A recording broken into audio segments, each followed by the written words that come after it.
Introducing the PUBG Mobile Star Challenge 2019, presented by Google Play. 16 top gaming creators team up with the world's top pro players. Catch all the action and drama exclusively on YouTube. With millions of PUBG Mobile fans across the world, a new generation of stars competes for fame, glory, and $250,000 in total prizes. The road to stardom opens on July 1st. Join us and vote for your favorite star.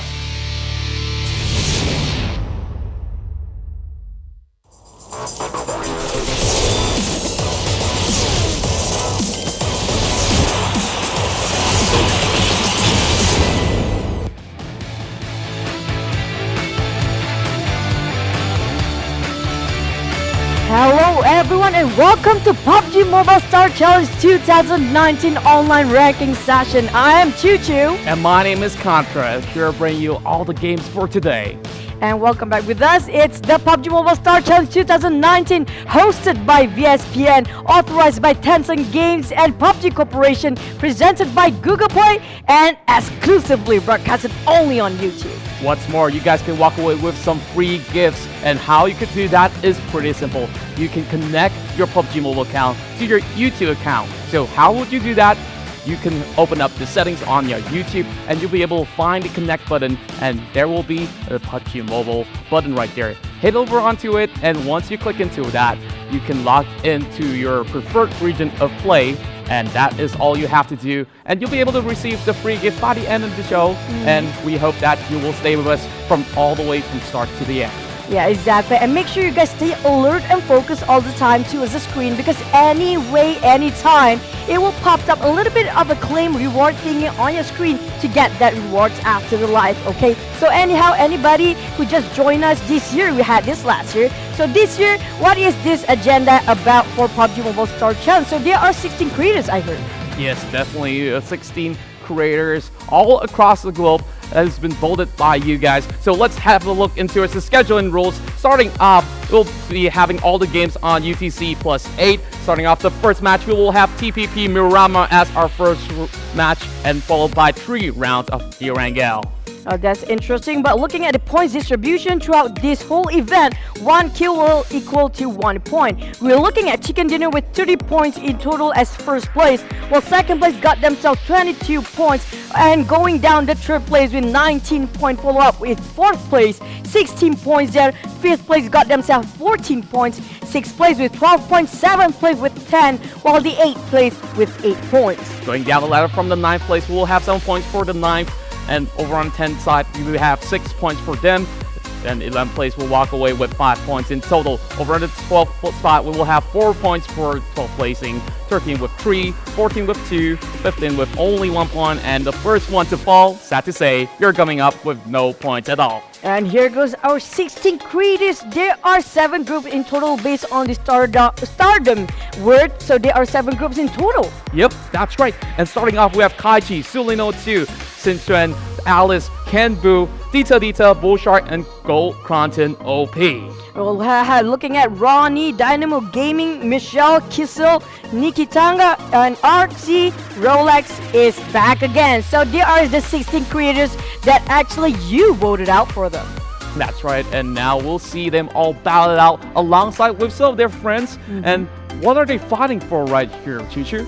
All those who actually got themselves the best position can actually get the advantage and privilege to select themselves the pro team, which will be the reality show later, and they will compete again within each other. That's right. And with that being said, if they walk away having the most chicken dinners as well as kills, they can select their favorite teams to play alongside with. And that matters a lot. There's a lot of bragging rights on the line. And I'm actually hoping to see a whole lot of action from some of these superstars. And by the way, they are currently streaming the games as well. If you guys haven't subscribed to their channel, please do so. Drop by their YouTube and say hi. I'm pretty sure it's going to be a whole lot of fun in games throughout the rest of the night. And tomorrow we'll have the same format as well. So make sure you guys tune in tomorrow, same time, same place. Yeah, it will be a 2-day for PUBG Mobile Star Challenge 2019 with 4 rank games. Sorry for that, 4 games in total for 2 days match. So it's 8 games for the whole. First game will be Miramar, and the rest of the games will be 3 Erangel maps. That's right, and I believe that we'll be starting off the first match real soon. So I hope you guys are ready as we'll take flight in towards the first match of the day. Let's go and get the glorious chicken dinner match for first day.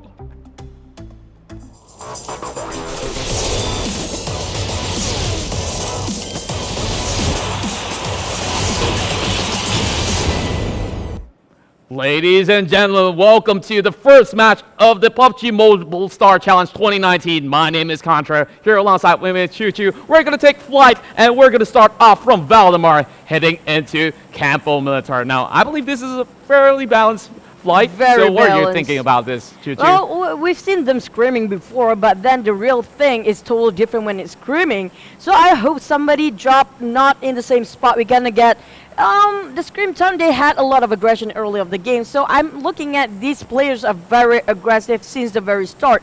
But I'm just hoping they are not clumping too early in the game so we can get more access throughout the whole match 1. Yeah, exactly. And when we look into the flight, we see Rollexxx dropping into Valdemar, followed by Dynamo heading towards the south side by himself. I'm not too sure exactly where the rest of Dynamo's squad is at. When we look into this, they are separating themselves into somewhat Los Leones. So that's something that's pretty interesting to me. So that Smokey could possibly get himself looted up and scouting out for some of all these other teams. While over on the mid side, we will see a lot of teams folding across St. Martin heading towards the northern section as well. Well, that's true. Well, looking at this, a lot of clumping areas. I see even around Minas de Vel is kind of overpopulated, but nobody is dropping around El Pozo. Oh, yeah. That's kind of rare. Looking into El Pozo, we see Kissel's team slowly floating over, taking their sweet time. There will be a squad challenging alongside Kissel, though, as Sinchuan will be taking over in the corners of water treatment as well as creative fields.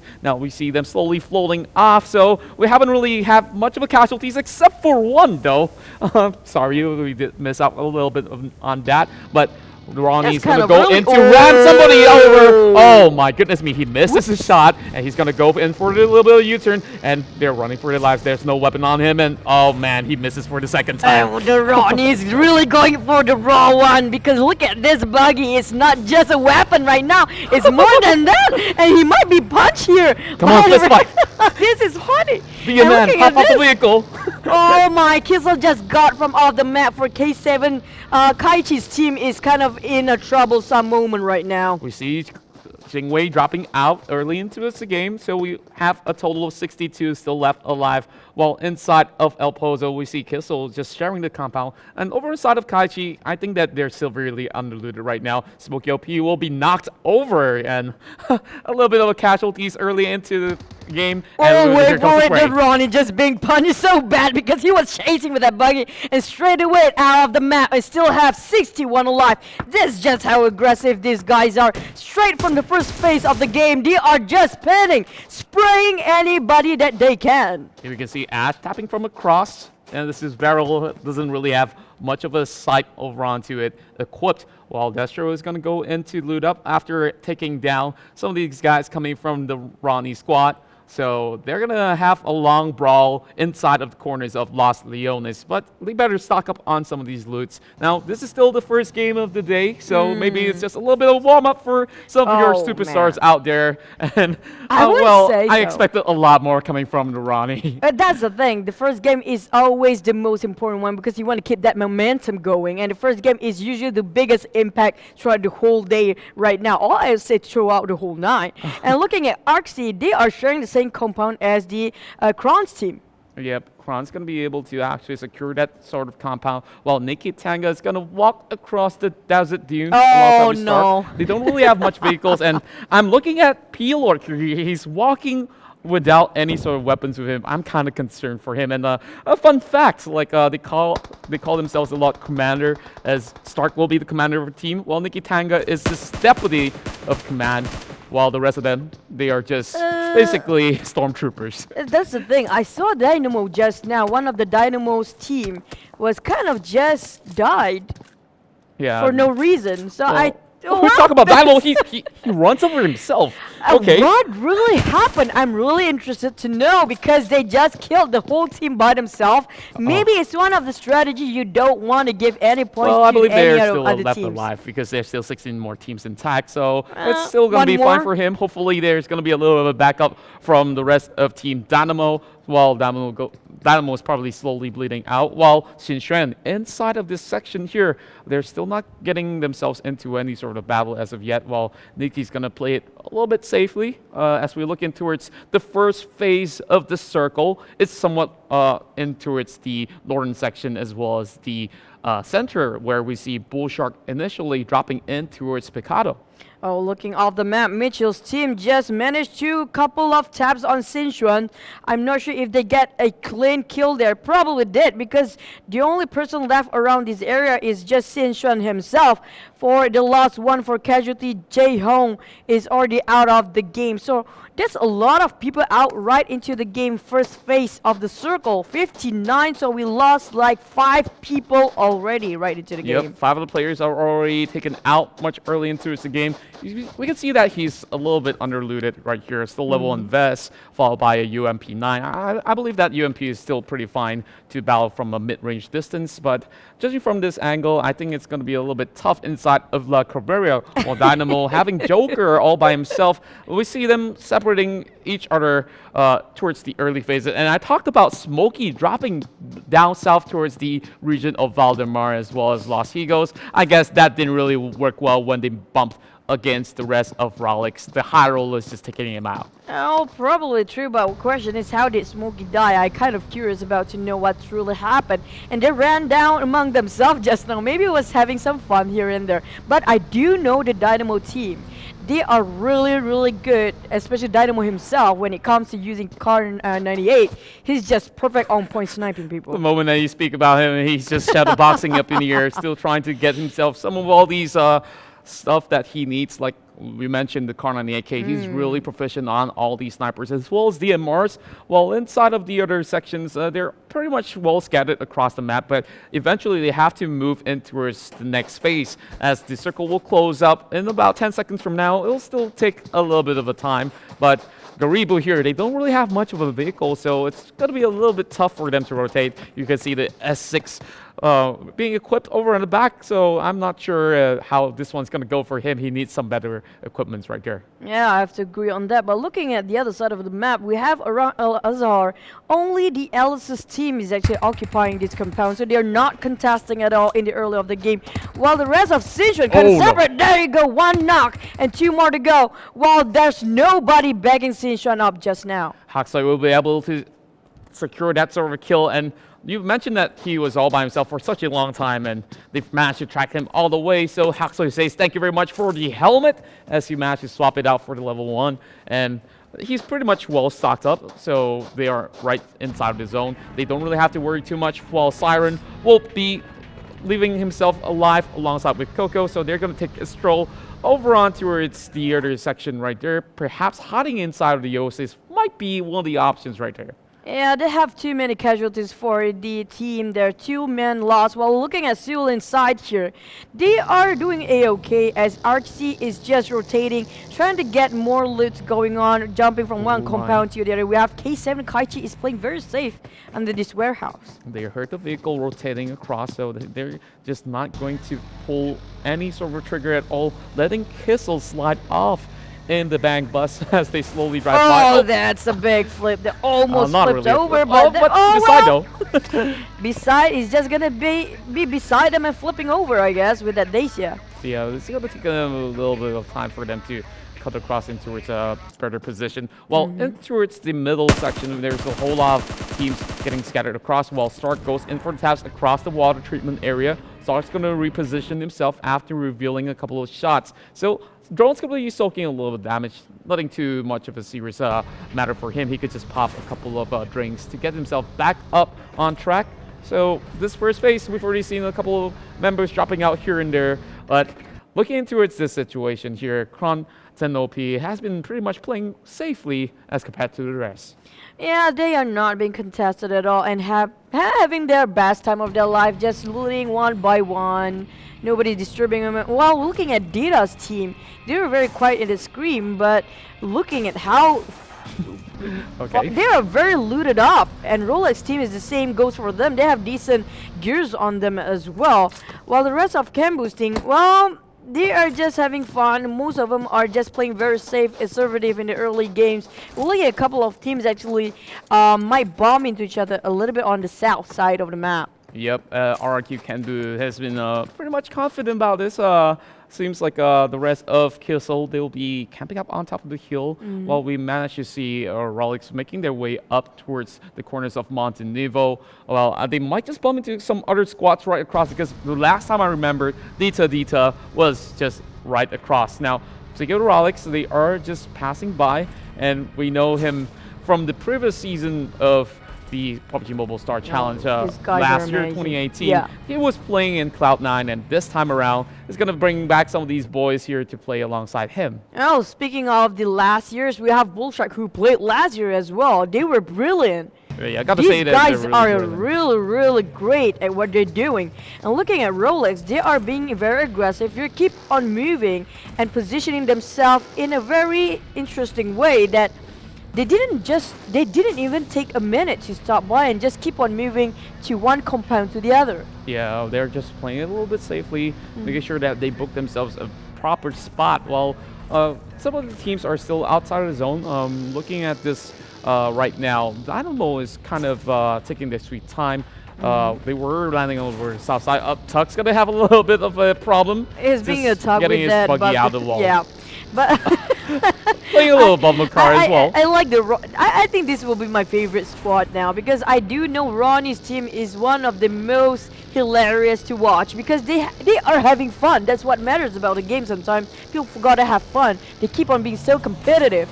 And these guys just know what to do to give themselves a little bit of a laugh. Yeah, I've been watching some of his videos as well. It's just hilarious to see him at work, while Kissel is still taking their sweet time, hoping to catch some passers-by. And this will be the first crate falling up from the airdrop. This is an MK40 coming over 4 times this wall.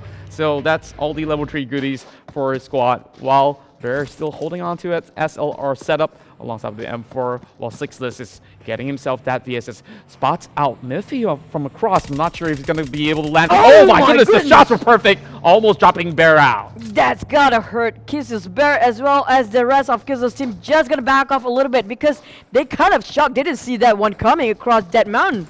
Yep, definitely having the VSS automatically suppressed the moment that you got it in your hands. They're going to be having a little bit of a tough time to spot that one out. Well, if you manage to give Bear a little bit of support, so that's not going to be much of a problem for themselves, while NIKITANGA hugging by the corners of the wall of Hacienda as well as San Martin. They know that there's some visitors, and it will be Kronten OP having to deal with this sort of situation. But then Rollexxx, the high rolls are coming to charge right into from the back, so you cannot be too comfortable thinking that it's only one angle that you should cover. We're looking at this, they might be sandwiched for Kronten's team here. You can see that Kronten is just playing it really safely, and he's been camping out for the longest time, and that will be a hit shot coming in from the side of Bullshark as they manage to knock out not one, but 2 members from the side of RawKnee. Wow. Tuck will be the next one to fall. This is crazy in the early game. Still on the second circle here. 30 minutes into the game, but we already got so many casualties. Only 57 alive, but still intact 16 teams as we speak. And we see the circle slowly zooming in towards the St. Martin section. So there's many of these teams still struggling to get themselves in towards the zone, while Angry and the rest of Rollexxx will be camping out in this warehouse just by the northwest of St. Martin. Now, we've seen possibly 4 teams right across, and over on towards the lower side, we see Alice and the rest of her squad just taking this sort of the hill. I'm thinking that this might not be the best place to be as of current. It's still right outside of El Azahar, but when they go in a little bit late, they might just get clipped off, while Gareebooo slowly going in for some couple of medicine on the floor. Well, I wouldn't say it's not that bad if they actually just rotate a little bit late. There are some strategy that kind of helps you to secure the placement points if you go out of the zone a bit late. Nobody is actually expecting coming out from the edges of the circle. Yeah, you could still tank the first few blue zones while it's not that painful. It's not too harsh on your health, but it's gonna take a lot of all these utilities from you, so it's not really the wisest of decision, but if you have that game plan, go ahead and pull it out. Now, we're looking towards the side of Sulin, all steady as well as quiet. Everybody's being very safe right now. They don't want to get caught off guard, but Sulin might want to rotate into the safe zone very, very soon because we have only a few more seconds left, 30 seconds on the go. While the rest of the team from Sichuan, I'm looking at the map right now because nobody is actually rotating to the north, so they will be not bumping into anybody very, very soon. But then, speaking of the safe zone though, in the middle of the center of circle, it's so heavily populated. I think those who rotate very late will actually be very safe. Yep, we did see a crate dropping in with the M249, and nobody's going to be able to secure that one in the back, while ARXY slowly taking the bike, trying to get himself secured, while Pie's on the lookout on the top side of St. Martin, as this is quite a vantage point for themselves. They have a perfect field of view towards the other members that are headed towards the lower side of the town, while Alice is having a little bit of a rocky ride across Christopher. They're driving over the northern section there. Well, I heard a couple of taps there just now. Maybe they're just trying to testing out the bullets drop or whatsoever. Well, speaking of, they are rotating into the safe zone, right? I do see Dynamo Gaming is kind of separated from the rest of the team, while Gareebooo might be engaging the war. While looking at RC, Gareebooo is actually challenging ARXY's team. Yeah, we see a Poppy manage to cruise through his way, still being safe, and I'm not sure where the rest of his squad is at. Well, ARXY is just getting secure, while we see Kronten they are actually slowly securing this office building, as there will be an AUG for the side of Bear. Kissel's going to be really happy about this, and they've already gotten themselves the first package, and this is the second one coming for themselves. Oh yeah, well, looking at on the higher ground, the rest of Kissel's team is getting the tunnels on Rollexxx. The high rolls will be very, very on alert mode right now because they are trying to pin them down. While Gareebooo is kind of stuck in between Kron's team as well as NIKITANGA's team here. They might be sandwiched, but Austin, is he the only person there? Nope, I don't think so. The rest of Gareebooo is actually around behind Kron's team. This is interesting. Yep, we can see that everyone's just playing it a little bit safely, and they are just being very tactical. They want to be the one to secure that first chicken dinner of the day. Now, we see Tron just hiding by the corners there, while Dita is just playing by the corners of the slum. They are across power grid, there, which is still pretty much safe in towards the zone. I wonder where the next phase will be at, as the blue zone has slowly ticked it off. So phase number 3 is going to be a little bit more interesting, where they will be forced to fight each other off. Speaking of Dita's position at power grid just now, if I'm not mistaken, one of the hut, if you're actually on top of that hut, you can see a lot of stuff over the very vast field. It's one of the best places you can get your covers or your defensive mode on. Well, looking at Mitchel's team, they are actually trying to engage ARXY, but kind of hesitant there for a moment because they know they're kind of in an open field, but they get the higher ground advantage. They can open fight if they want to. That's right, and looking at the next phase, it will be inside of St. Martin, getting smack right in the middle of the city. Portions of power grid is still being covered up, so Ronnie's going to be happy about that for the time being. While over the northern section, they will have to snug in tight. We're about to see some of these teams fight it out, while Dynamo is all by himself over on towards the northeast section. So over on the city, we see Chrono P. Oh my, they're receiving a couple of taps there, and Bullshark is just pressuring them right through. Well, the high roll is actually tunneling on Kron's team. We do have only Austin on the other side, while the rest of the team kind of have him as cover. Maybe he's just acted as the bait for the team. Well, they are actually holding their post, not moving or budging, trying to be in a very, very safe game style, I'd say, because well, I was hoping they would be more aggressive because we've seen that in the first circle. It was very, very different from what we're looking at. And Mitchel was being couple of taps, half HP down. Looking at this, ARXY is not giving away this kill. ARXY is still trying to tap him off the vehicle. Managed to deal quite an amount of damage, leaving him with only 30% of health. So Mitchel will be able to save himself for the time being. But you see, the pickup truck has already been all smoked up. So I'm not sure whether or not he will be taking that vehicle, and he'd rather go on foot instead. It is a pretty cool bag, by the way. It looked like a samurai bag, if you've seen that.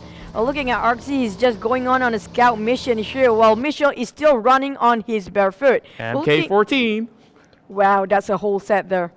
Yep, definitely a set for any one of these guys inside of the town of St. Martin to secure this sort of loot. While we see ARXY having a little bit of flip right there. That's a nice stun. Oh my. Well. Not sure if it's his cameras or he's just pulling off all these style. Well, I'll give him some points for that. But here comes a little bit of taps coming from the side of Kissel99. Waiting for the spray down towards the side of ARXY as they manage to secure themselves in towards the city. But there's going to be a whole lot more trouble inside of St. Martin. That's a beautiful spray, but didn't tap anybody at the time. But ARXY just joined in the party between Rollexxx as well as Kronten's team just now. Well, we're looking at four-way angle war here, which coming very, very soon. Managed to get one, and ARXY, two more to go. What this is, Kronten's on fire. That's going to be White Lanes being taken out by Kronten himself, while ARXY is going to be trying to save the rest of his allies. Pie's going to have those crosshairs pointed out inside of the city while he's trying to go into third party some of the other teams, trying to steal some kills, as Tron will be able to secure Torty as he falls towards the ground. Oh, Kron trying to get more eager picking, nitpicking every single team that they can see. And looking at the rest of ARXY, they're kind of in a predicament right now. They're really in a tough spot and need to revive everybody. There's only a Pappy left, if I'm not mistaken. We're looking at Pie tunneling down on Kron, where the rest of Kronten has no idea. There's so many teams aiming them for now. It's just so tough to play in the St. Martin terrains. We see so many different points of field for them to play around. There's four-story buildings, there's the hills. They need to cover each ground respectively. And Bullshark just having a little bit of laughter. He says, I'm not going to be challenged for the time being, while everyone else is just trying to hide themselves behind those walls inside of the city. And of course, ARXY is the one receiving most of the blunts of the shots. I think Bullshark's position is the best one they can have, because this look at this is a splendid view they have from the top of the mountain. They're in the center as well. Yep, exactly, and they get to see all three teams just beneath them. And we're looking at beside, managed to get one from Mitchel. Simtocho is down, and that's Bear finish off and securing the kill off the map. Yep, as we do see the side of Kronten OP, still 4 men strong. It is just a little bit of a Mexican standoff between some of all these guys. Well, the rest of them, I'm not too sure how they are coping, but over the southern side, I'm pretty interested in what will happen in Picado, because we do have Kaichi wandering around side Dita, as RawKnee will join in towards the party real soon, and the next phase has revealed itself, and most of the guys inside of St. Martin is still pretty well covered up. Here comes Gareebooo alongside with the rest of the squad, coming from the northern side as well as Beacatron Alice. Exactly. Looking at the map progression just now, I do see Sulan's team is rotating very, very late. There are 3 teams in total coming up from the south, which is still playing with the blue zone. We're looking at ARXY still has Changify going at it, and we just have Kissy joining the fray as well. They want a little bit of piece of the pie and join in fighting zone here. This is going to get a little bit more interesting as Kissel99 have just joined the party, while NIKITANGA slowly creeping in towards the corners of Team Alicia. And we're looking at the side of Mitchel as well, so that's 3 teams cutting across each other. Alice spots out some of all these enemies right across. She's going for a couple of honk. Yeah, she said, come faster, you guys. We need to move, we need to budge. But then, just beside him, or just at the rear side, we have Mitchel's team just joining the fray. While the rest of Alice's team just gonna build this one and just get another compound for themselves to get a more safe place to defend as a fortress.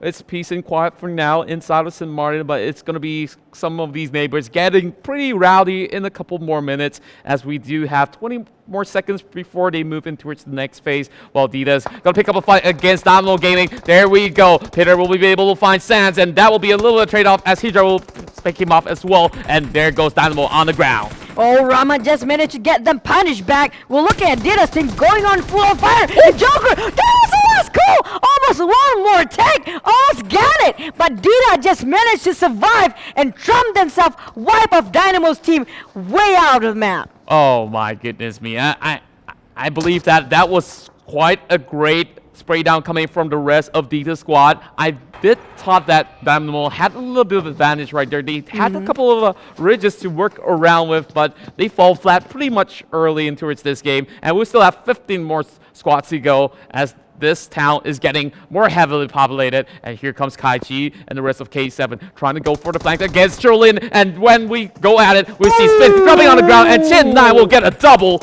at that. That's gotta hurt for the Sulin's team because they just managed to secure the kill by K7. Kaichi's team is doing excellent and brilliant, but they might get punished by Sulin 0-2. Getting a couple of taps here and there. That's gotta hurt. He's got that M4 equipped with the red dot, and here comes the blue zone trying to force Sulin out, and he does not have much of a mets.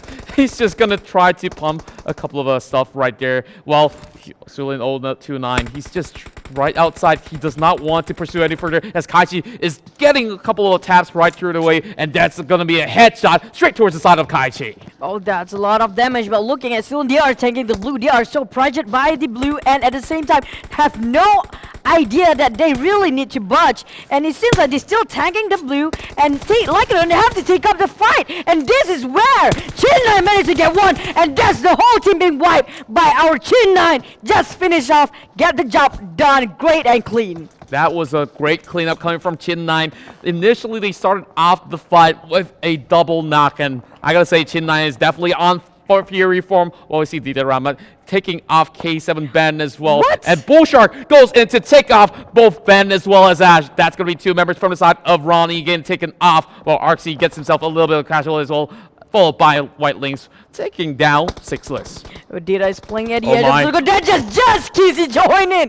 Drive right into Bullshark. Bye! Just going in, but that's not enough covers for him. While the rest of Bullshark team just trying to do damage control now, but Kissel charged right in like a champ. Oh my goodness me. I thought that was a golden opportunity for Bullshark squad to actually take them all off. We still have Bullshark left alive as you see Pi slowly bleeding out. All of them are still inside of the same hut. Perhaps he could squeeze in one good nade, and they could have taken off Kissel members right there. Besides, it's slowly bleeding out. They need to send one member to actually save him right through, and it's getting more chaotic as they go inside of St. Martin. Looking at that, they're living Pi just struggling on his survival there, while the rest of the team is in chaotic state. Look at Joe just get themselves a Miffy there, and we're looking the Molotov. It's going to drop right in.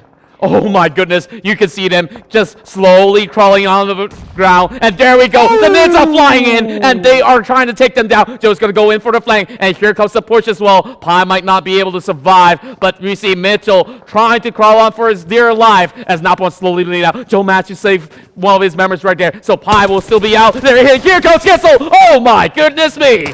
Oh, Bullshark managed to do another job well done while the rest of Kissel being punished back here. Bullshark is having a hard time surviving. We're looking at ARXY just going on head-to-head against Rollexxx as well. No! Oh my goodness, Bear managed to actually clip him off. So ARXY wasn't unaware, but there's still White Lynx right at the back trying to go in for the save. So does Bear. He's trying to pick up his team captain. So Kissel should be up on the ground, but here comes the blue zone to spot the corners right there. He spots out a Poppy. A Poppy will be shredded out as well. There goes Gareebooo. Oh my word! There with his man K40 will be able to secure those kills right in his hands. And there goes White Lynx, and the rest of ARXY is out of the game. It was after one, then another. We're looking at Rollexxx versus Bullshark and Kissel. Three-way war, three angles here, and the rest of the team just going in a chaotic massacre on the other side of the map. Kronten just securing this warehouse for the time being, having the barrel up on the ready with 40 clips up on tack. He's gonna go with the spray, and there goes Gareebooo as well, trying to juggle it off. He's going for the reload. Oh my goodness, he's still alive. He's rotating around. Oh my word! One more dot of health left for the side of Kronten OP. That was a flashy move there. He managed to roll out the last man. It was last take of life, and there goes more from coming off of Mitchel versus Kron's team again. Kronten is just popping off as we see Rollexxx just crawling by the corners right there. He's trying to pull up another nade. So here goes Mazik, just dropping out the frag, trying to flush out the rest of Mitchel. Oh, that was close enough. So close. Oh, that's so close. If only a little bit lopsided, it would hit on the spot. While the rest of Michel's right. Oh, he hit Mitchel right on the dot. But they still got a little bit of HP there, 40% left. Well, the Shroud of Smoke is going to be taken off. ARXY still slowly bleeding out, needing a little bit of revival coming from the side of Naupon, but Naupon does not have enough time. The moment that he reveals himself, Mazik's going to go in for the nade. I think he's going to drop it right through. Oh my, he's going to run for his life. Looking at this, Niki team is taking the advantage, being sandwiched is Kron's team. Looking at this, he can't go for another clutch for Kron's team. While the rest of them trying to get the damage control. Mitchel is down as well. Niki's team is being punished straight away when they try to leave the compound. We can see Naupon slowly bleeding out. There's not going to be any members left alive to save him as Mitchel is still struggling to get into the next phase. Austin going to go in for the push. Spots out Lash. Oh my word. That will be one more member down as Alice's team manages to secure yet another kill. And there we go. Only 4 more teams left alive with Dita, with 3 men strong, and followed by Kissel, who's still trying to actually take a little bit of cover coming from the smoke. And Chin9 spots out Kissel. This is not gonna happen for 99. Looking at this, he might get a double kill for Chin9.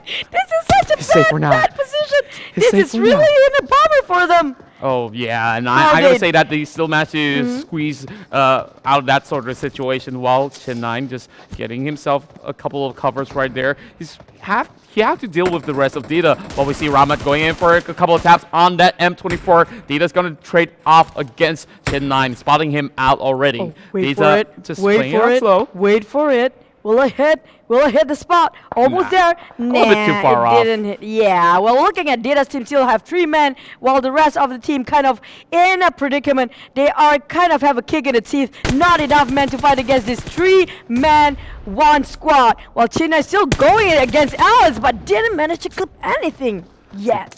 Chin9 already securing 4 kills for the team. Have to go on a 1v1 against Natasha over the other corner, and nobody wants to deal with Dita's team right now. I think that they're pretty much safe, while Natasha has to heal up. She's running out of all these equipments, as you can see that Natasha has already had the vest being shredded out. And speaking of shredded vests, she will be able to actually secure herself by the corners of the tree. But Chin9's going in for the 6-time scope on that M4. Just spotting out Kissel. Kissel will not have his life on his hands. Oh my goodness, the double on its spray! That was a very sharp move done by Chin9. He's going on so man, but it seems like he will be punished very soon with the blue, as well as looking at this. Dita's team got 4 men still alive, and they managed to take Chin9 the Great down. Oh man, Chin9 definitely the star of the show so far, getting a whole lot of kills, but that was too much of a heavy fire. Now it's all up to Natash. Can Natash clutch it off for Team BTR Alice as Dita goes in for the push? It is 1v3 in this situation. Make that 1v1! Now it's going to be a little bit tougher for the side of Natasha, but she's still trying to actually get herself healing up. The only 1 dot of health left, so that's going to be a 2. Still standing for the side of Dita, while they are just having those frags raining upon the middle section. Oh, he managed to kill himself, but there's a big bomber just on top there. They managed to get a kill for Dita. There was a close call for Natash. He managed to survive the very last minute. It was a very, very good game. Definitely a great game. Starting out the first match with Dita getting the first chicken dinner of the day. And this is just really much of an intense situation inside of St. Martin, but Dita managed to triumph up top, and she definitely have such a great position from start all the way towards the end. Hey, she's not contested at all from the north of the map. Nobody's actually going through her path. She don't have to. She don't really need to cross paths with anybody in the early of the game. So that's a big, big win, especially when you go through the whole map, cutting across into the center of the map there. And you can get so many loots from the north straight to the center of a map. Yeah, it's definitely. Like not contested. Definitely a great chicken dinner for them, as we will see how many kills they've managed to secure. While we see Dita definitely showing up in towards this game, and Rama definitely giving a really great support for their side to clinch that first chicken dinner of the day. And followed by that, we have so many interesting reactions coming up from across the game, and one of my favorites was definitely Kronten dealing with the rest of the squads around St. Martin, where he was just spraying all across, and he's still being left alive, and he even tried to take down the guys coming in from Rollexx's team. That was last tap, by the way. He managed to reload at first. I'm surprised with that, like what, 2 seconds of time to reload. He managed to still get the kill and dodge the bullet raining down on him. That was amazing clutch. Yeah, and Mitchel tried to actually squeeze their way across, but they were being stuck by a rock in a hard place, and that was not letting much that Mitchel could possibly do, having to leave a couple of members behind. And there's so many things that just went down. I expected a whole lot coming from the side of Bullshark as well as Dynamo Gaming. Well, Dynamo, well, of course, we know that he's really huge in YouTube, and I'm a big fan as well. I really want to know what's really happening in the early of the game. I'm really hoping we have that footage, though. Yeah, I mean, like, I believe that some people will say, like, oh, Dynamo is really strong, and they really want to take him out really early in the game, so he was the first one to fall. Like, I'm not sure. We know he take out his own team just in the early of the game. Was Dynamo bomb into another Dynamo? I'm like, what really happened? Perhaps it's just a little bit of the action in the early phase of the game. So we see all these fun stuff coming in towards round 1, and in the first game itself, we see some high-octane action. We're looking forward for more in match number 2, which will be happening inside of Erangel TPP. And that will be more interesting because we know everybody like the classical map, like the back of their hand. They memorize every single nook and cranny. So it will be more probably big clutches coming out very soon. I really want to see the Nates going on do some actions. Oh yeah, and not only that, I believe that they will be a little bit more comfortable to actually pick up some of their favorite locations. I'm not too sure if there's going to be an invasion coming in from, some of their own countrymen from other squads as well. And we've seen Dynamo actually taking on some of these guys from the RawKnee much early in the game inside of Los Leones. Didn't really have that much of a great trade-off, followed by Gareebooo as well. Like, we see some of these guys definitely going blow for blow from the get-go all the way up to the end, and ARXY managed to get a couple of great kills as well. Yeah, but I do like the best moment is where Alice just decided to honk. It's like, come on guys, there's nobody else here, but actually there's Mitchel just behind it. And it's like, we can honk away, no problem. We still live by the end of the day because Natasha was surviving alone throughout and got himself a second placement there. That's a lot of pressure on him. Yeah, definitely a whole ton of pressure. And eventually, Alice's team managed to secure that top 2 spot. So Natasha definitely put up such a great show, and at the end of it all, it was Dita to secure the first chicken dinner. Well, we take a couple of seconds here to actually tabulate the scores. We want to find out who got the most kills, who got the most points in match number 1. We do know who got the first chicken dinner. It's Dita's team for sure. Well, that's what I said. Late rotation sometimes gives you a bigger advantage because we see how crowded it was in the early game in the center of the map. So everybody just finished themselves killing among themselves, and the late one coming up, taking all the glory and get that glorious chicken dinner. Definitely, and of course, if you guys are watching right now, this is the PUBG Mobile Star Challenge 2019 online ranking session. While all these players are superstars, are trying to get themselves in towards the top spot so that they can secure their favorite teams when they go in towards the road of stardom. Okay, I have to ask, who's your personal favorite right now? Well, if I can choose one team myself, of course, it will be the champions of the previous Star Challenge, RRQ Athena. That's so lame. You gotta pick the ones that never been in this one before. Well, okay, I'm gonna pick Alice. She's cute. Well, of course she's cute, but of course, once they go into the global rounds, they will have to get themselves that sort of best position to actually win it all by the end of the day. And of course, later on and towards the future rounds, we'll see a couple of reality shows as well as the global matches that will come in our way a couple of days. Well, we slowly wait for the results. There's a whole lot to talk about here. When NIKITANGA definitely played really well, but NIKITANGA was right in the middle of all the other teams that were inside of St. Martin, and Bullshark, you saw he was on top of the hill for such a long time. He was going in for those free snipes for such a good angle, and I gotta say that he played it out The thing that I'm curious about, who will be the best sniper in this game, because I do know all these guys, the creators, are one of the best sniping people that I've seen throughout the whole PUBG game. Really is. Yeah, exactly. I'm speaking of Dynamo, who I watched his stream too, okay? And he really sniped a person who was on a very fast bike with one sniping using that car 98K, just one snipe. I have no idea how can somebody do that in a very fast motorbike. Yeah, I believe that we'll be able to actually spot that one out throughout the rest of the game while we slowly conclude this round and eventually move on to match number 2.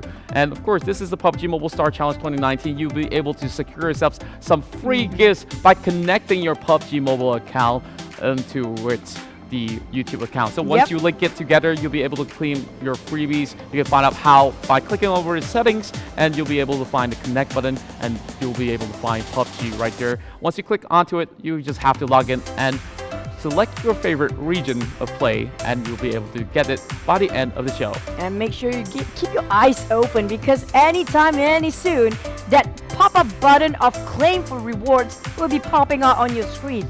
So one blink, you might miss it. So make sure you watch it like this, okay? No, Not really. It's gonna stay there for a couple of seconds. But do stay alert and make sure you don't miss the rewards, because I would love to watch it. If I'm watching with you guys, I would want that reward for myself too. So make sure you bind yourself with that YouTube account and your PUBG mobile account, alright? Yeah, and not only that, we've already had our match number 1 concluded, and we've already known how many points that perhaps NIKITANGA would get or not. And over on the side of Kaichi, I think Kaichi definitely played really well as well. So maybe match number 2, we'll see something really different as compared to the match number 1. Yeah, we're gonna go to take a little bit break after this, and we might know who got and trumped the score after a little bit of short of a break. And right into this, we're gonna jump into game 2. See you guys in a bit.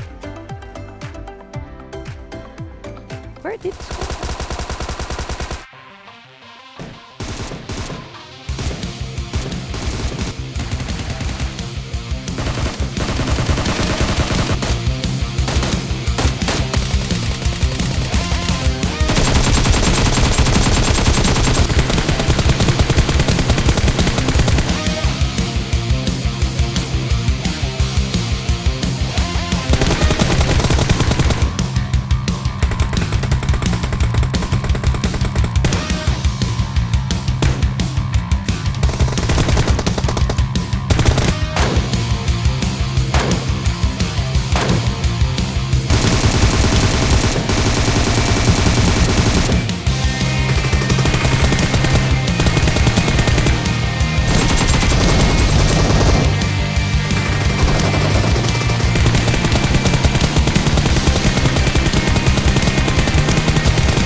Introducing the PUBG Mobile Star Challenge 2019, presented by Google Play.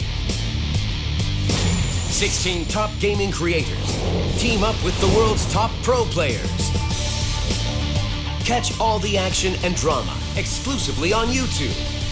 With millions of PUBG Mobile fans across the world, a new generation of stars competes for fame, glory, and $250,000 in total prizes. The road to stardom opens on July 1st. Join us and vote for your favorite star.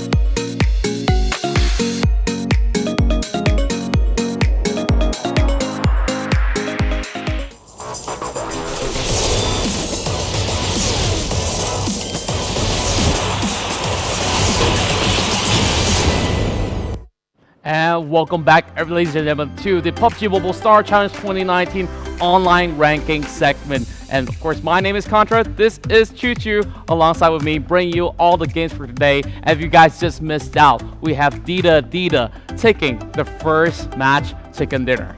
That was an amazing game, but anyhow, thank you for those who hosted this event, which is VSPN, and this is authorized by none other Tencent Games and PUBG Corporation, which presented by Google Play and only exclusively broadcasted on YouTube. Yep, definitely. And of course, when we talk about YouTube, you can link your YouTube account alongside with your PUBG mobile account to get yourself some free goodies, and you just got to find out what it is. So go ahead, click the settings button, and you'll be able to find all these settings right there, where you could just select all these stuff, where you could find PUBG Mobile right there. And once you click into it, you can choose your preferred region of play.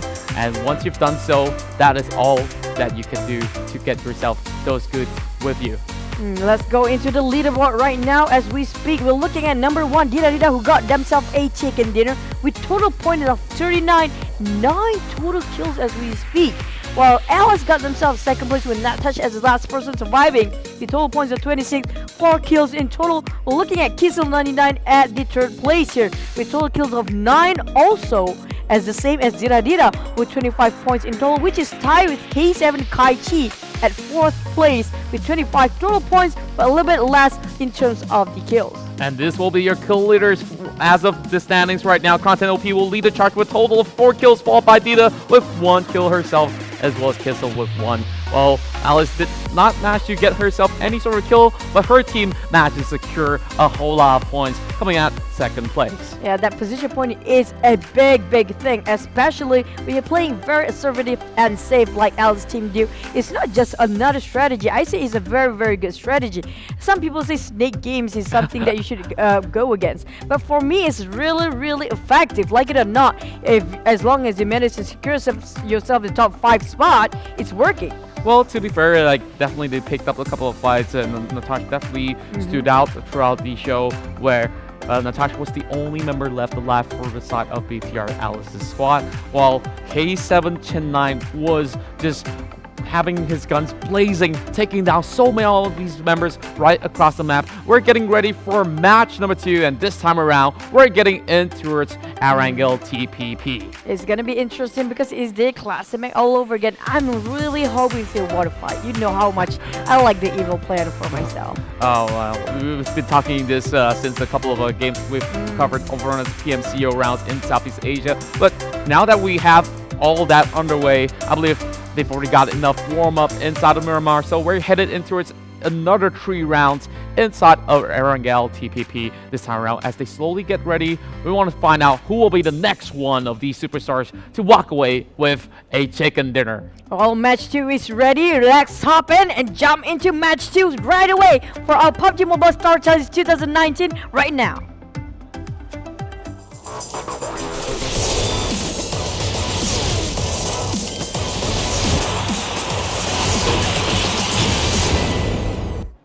Welcome back, ladies and gentlemen. Right now we're looking at the second match of the online ranking session of PUBG Mobile Star Challenge 2019. I am Chuchu, and sharing this table is none other than the handsome Contra. Oh, thank you very much for the compliments. We're flying from the southern side all the way up north, coming from Sunaska military base into RawKnee. So this is a lot of options of town for all of them to pick off from. While NIKITANGA will be the first one to drop in towards the middle base. I'm seeing whether if anyone wants to contest him inside of the Sunaska Island. Seems like the answer is no, so the rest of them will slowly dive into its sections such as Farm, Pachinki, Milta, and I believe that there might be some visitors into Rollexxx as well. I think I like this map. Five path though, it's really centralized and cutting straight line from the south up to the north. But question is, where will the circle be?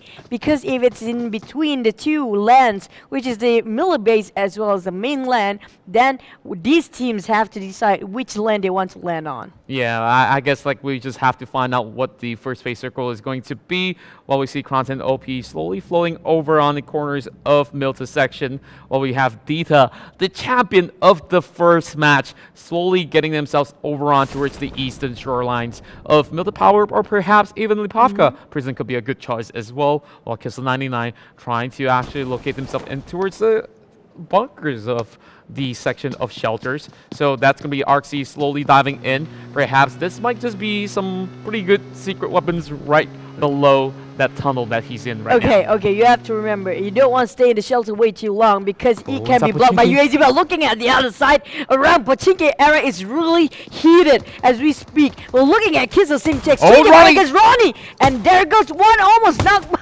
he just managed to flip away and run from that window pane. But here comes Beside trying to go for round two. Ash is going to hop out of the window, so he's just going to build the heck out of this. While he's still keeping his eye out over on the section of the door, he managed to spot out a couple of members over on the top side as well. There goes Tug hopping outside, and Beside's going to go in for the chase. Not sure if he's going to get that though, and here comes the spray down there. He manages, still left with a little bit of health running in towards the building. So close yet so far. Beside is really in a bomber mode right now. He is really committed to this fight, want to get more kills, but they just not giving him any tunnel vision at all. For the rest of RawKnee, just playing it super safe. They are really low on health.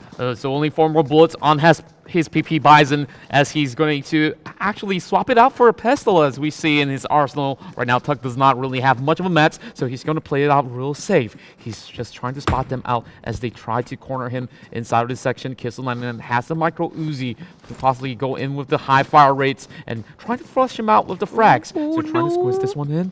I'm not sure if This he's is going really to bad news for RawKnee Tug. What? What? That was amazing! A miracle nade! Look at how he zigzagged! Did you see that angle? Yeah, that was Is that crazy!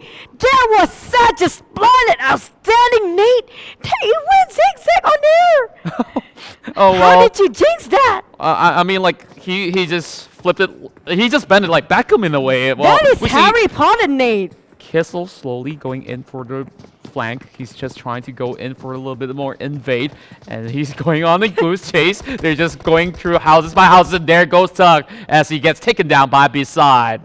All rest of Kissel's just gonna charge right in. They know one is knocked for the rest of RawKnee, trying to get the covers on and might want to give a little bit of extra hand. While looking at Alice is going against the high rolls. It's 2 versus 1, but that's a ballsy move. Coming up from Natash from the higher ground, giving off the vision and information towards Alice, but knocked straight away and big punish. Oh, you can see Lallis will be taken out by Rollexxx himself. So that's 1 kill being secured. Just a little bit of a kill steal right there. Well, we see yet another team from the back. Tuck is still needing a little bit of help coming from the side of Ash, but he's getting surrounded by the rest of Kissel99's team. And this is going to be a little bit of a tricky situation. They're trying to go in for the invades, just waiting for the rest of the squad to arrive. And it's not going to be too much of a hassle for him to go in for the push. Well, he's hiding by the corners of these really small room, and he managed to spot him out already. Well, looking at the Tug's life, the rest of RawKnee just managed to not being knocked by Keys in 99. Ted trying to do some damage here, but being punished straight away. Return damage. Well, RawKnee, he just don't really care. Hold up a minute. He's driving it. himself in towards the corner of the Northeast Island, and there's nobody by his side. What is he doing, RawKnee? He just don't give. He found himself a weapon. It's He found a mutant inside of the island. What team is it? I'm a solo player. RawKnee, get back into where you need to be. Your team needs you. That was phenomenal, I have to say that. That takes crazy amount of effort. Here comes 30, trying to actually wrap around towards the side of Gareebooo, as RawKnee has a little bit of Thompson on his hands. Gonna go in with the frag to take down both of these guys. Going in for a little push, but Law might just get grenaded right here. Oh, I'm waiting for the boom, but didn't hit. It just right in front of the tree and got blocked by that vehicle. But anyhow, 30 managed to do the clean job and just wipe the whole team there right beneath that tree. While looking at High Roll is still going at it against the Alice teams, but they are playing very safe while we have Angry coming up from behind. We can see your Sixless trying to actually get himself secured, just slowly crawling it out, while the rest of Mitchell just by the corners of RawKnee. So they will be safe for now. They are still inside of the next section, where we do see it being pretty much centralized for the next phase. And it's going to be closing out in a couple of seconds there. Well, to be fair, it's just 45 seconds on the clock, but there's ample time for them to actually rotate. And while we look towards the north side of George, that's going to be Sulin's squad right there. But then looking at the how many players left in the game, you only have 54. We lost a lot of casualties already in the first phase of the game, but still 15 teams intact. We already lost one whole team as we speak. But just now, RawKnee. Well, I'm not sure how RawKnee is going to be coping. Ship straight away. I mean, he's the furthest away from everybody else, and the blue's ticking in. I hope that he has enough fuel inside of the boat where he needs to actually crawl himself back to the rest of the team. While inside of Yasnaya Polygon, we have see some action coming from the side of Meteor Alice as Rollexxx gets taken down by Jingwei. Oh, that's a really in a tight spot for Rollexxx. He's been charged by K7, who I think just killed Still just now. Oh my, like you can see 10-9 just kept going through for a couple of peaks there, but Alice will not be able to bring down any of these guys coming in from the side of K7. And oh well, we see this both ladies duking it out, and I think that it's going to be a tough situation because Rollexxx might just come into third party in towards this section right there, while we see a couple of members from the side of Kenbu just taking their sweet time, just camping it out by that compound. Looking at the other side, everybody is just looting up, but we're looking at Alice, who still thirsts for another blood. She saw one of the K7 just migrating one compound to the other. We're looking at the last Chicken Dinner's team here. Dita is actually getting themselves to UAZ, making sure that they're moving super fast on these vehicles, jumping from one to another compound, getting themselves better loot. They have decent loot, I'd say. Look at that, how it's stocked up there are. Yep, and inside of the prison, we do see our ARXY as well, just finding themselves a couple of cover while Ben is getting ready for the flank. We see Alice's members just charging right through. He managed to spot both of them. This might just be a golden opportunity, but instead, Natasha will not be taken out as Ben gets spot out already. Here comes a little bit of invade as he tries to hop off the wall, and that will be Natasha chasing in from the back and managed to clip them off. And that is just unfortunate for him. And Ben, we thought that he managed to take some of these guys down, but K7 is going to fall. These guys are not that forgiving, I'd say. And looking at the current spot, Kaichi's team is holding this strong hold by themselves. And looking on the other side, it's kind of a bummer for the rest of team. Right now, Alice's team, they are not budging at all. They kind of separated for Kaichi's team. Still holding to this fortress.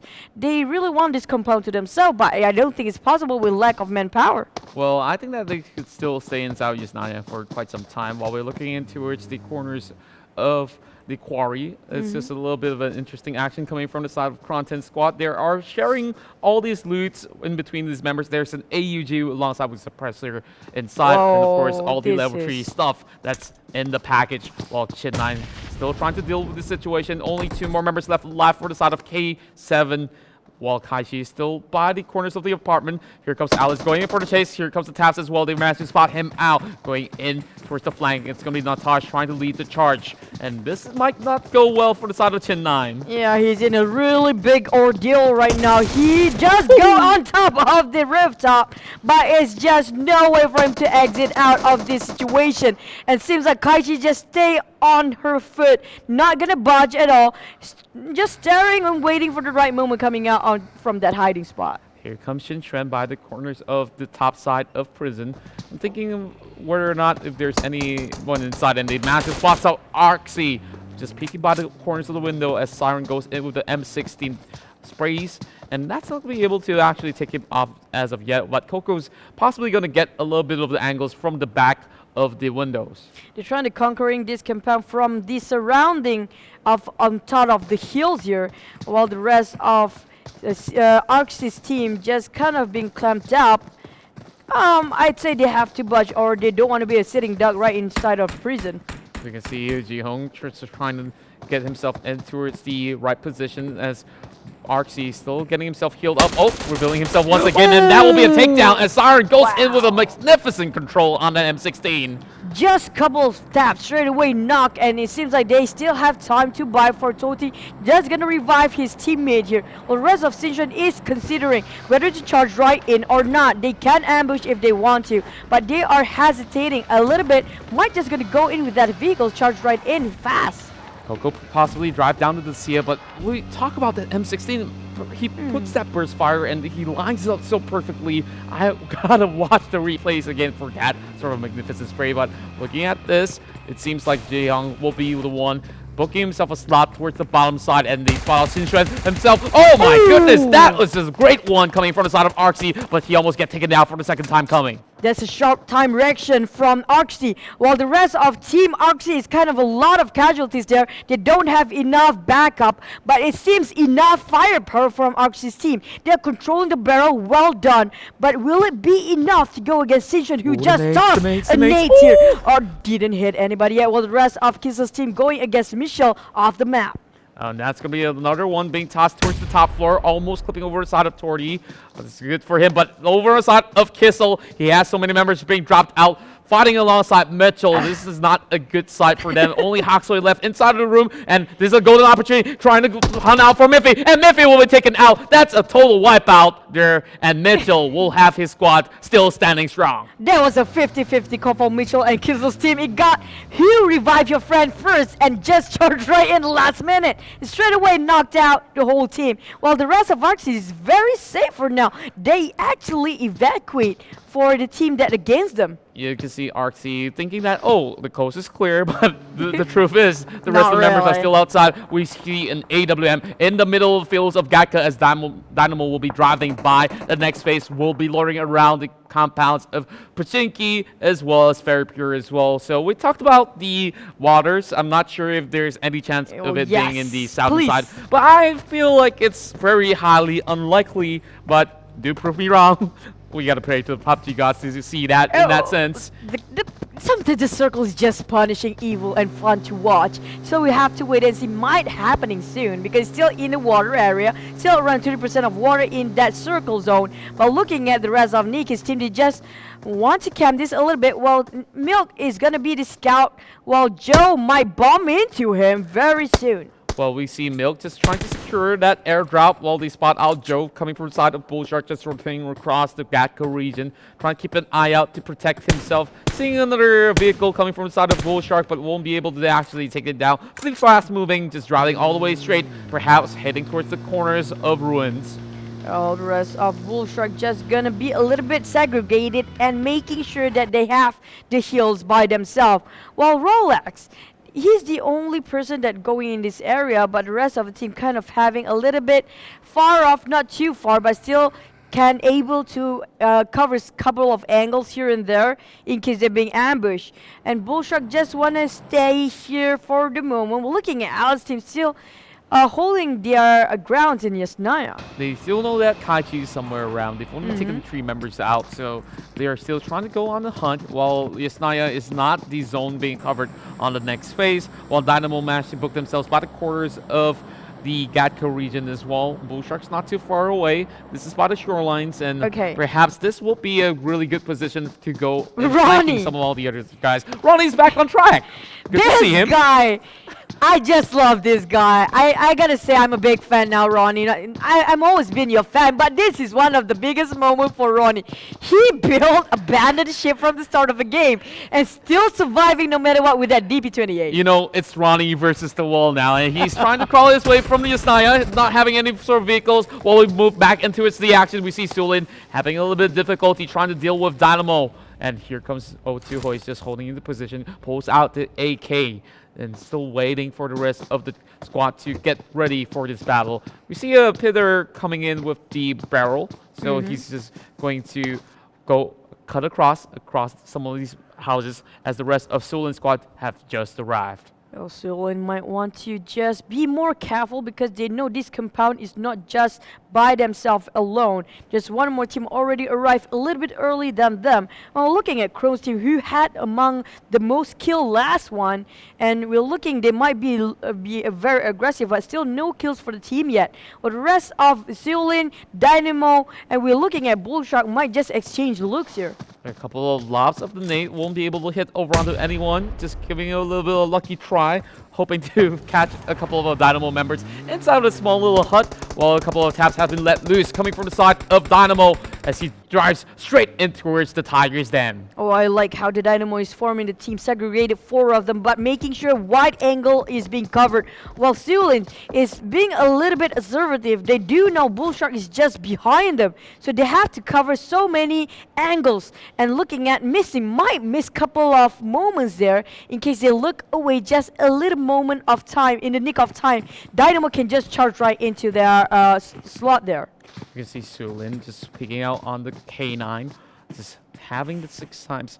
Oh, it seems like it's going to be a little bit hard to actually hit over the side of Tron, but it's just trying its best. We know these guys are very good at sniping. I'm waiting for their snipe skills, going straight knock somebody off the map.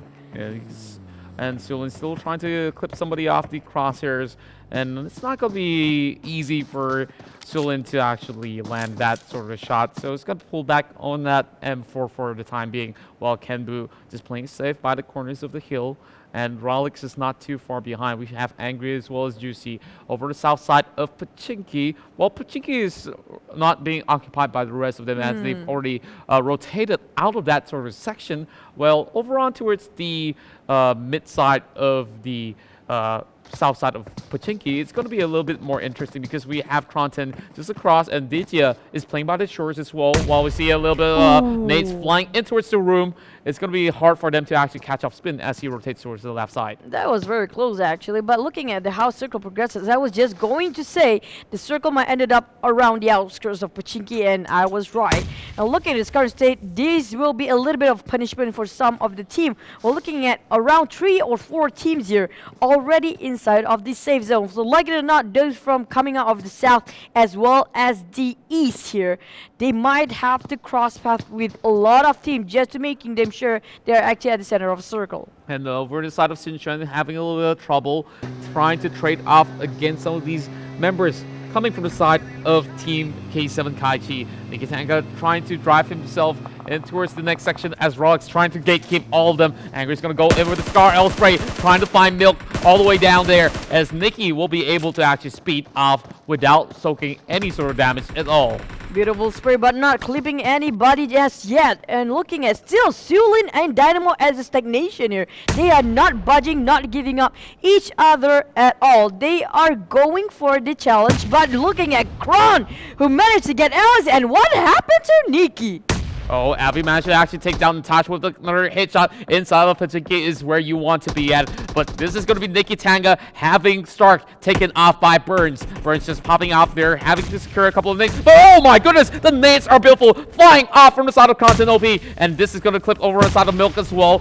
Make it rain, make it rain. The rest of Kronten is charging in. Milk's going to hug by the corners of the wall while NIKITANGA trying to take people off on that minute 14.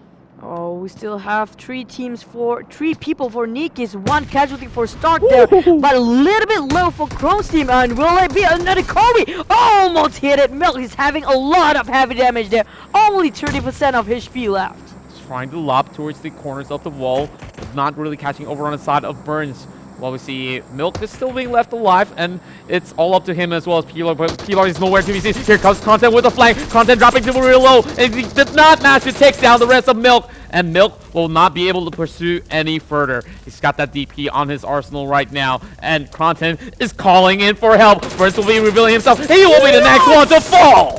There's a big clutch coming up from Milk. It's 1 versus 4 now. Another one. Low HP last hit. He's going for it. Oh, that was so close, but the rest of Niki's just going to go and charge right in now. They know 2 is being knocked by the rest of Milk. He did a great job there. While Lord and Niki, like it or not, they have to move and help him, giving an extra hand. But Milk straight away being finished off, and they managed to revive all Kron's team back up on their feet. Well, the rest of Kron could have been wiped out by Milk himself, Wow. and he managed to still hold his ground really well by the corners of the wall, while we see Gareebooo also holding on to the DP, trying to spray down over on the side of O2 Hoi, but not being able to actually get much at all. Here comes a little bit of lob of nades. He's just trying to push them off, and that's going to be Tron taking off O2 Hoi from the back as well. So that's going to be some little bit of a kill still coming from the side of Bullshark as they manage to finish him off with a headshot as well. But Sulin opts to retreat out of that situation. That was a very witty move by Blue Shark. Managed to kill to the very last minute.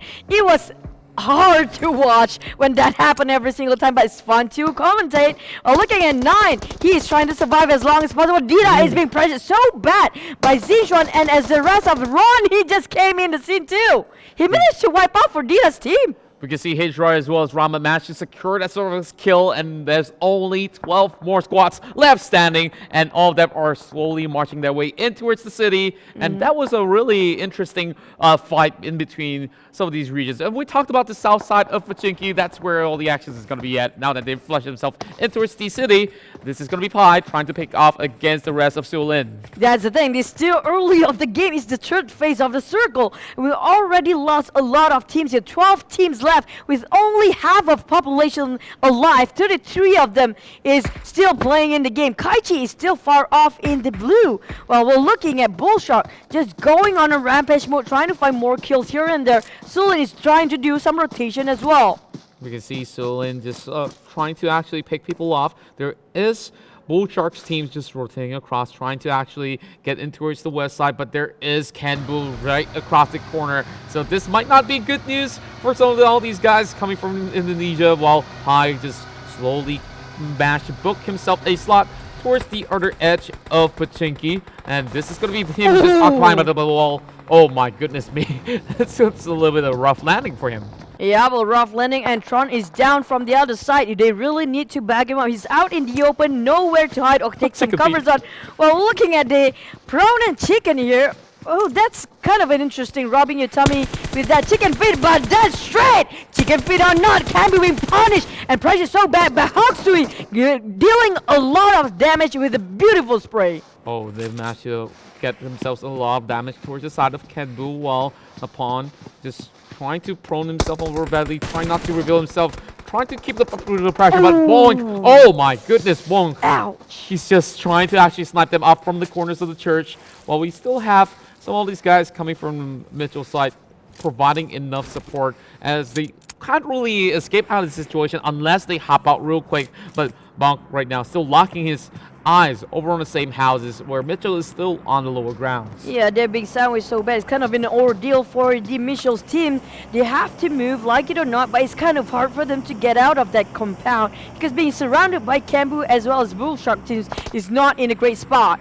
And while the rest of Nikki is kind of in the Harry Potter tower right now, it's kind of hard for them to get out as well because it will be an open field there. Yep, he's still lucky that he's right inside the zone. He doesn't really have to move yet, while Dita already taking a total of 4 kills.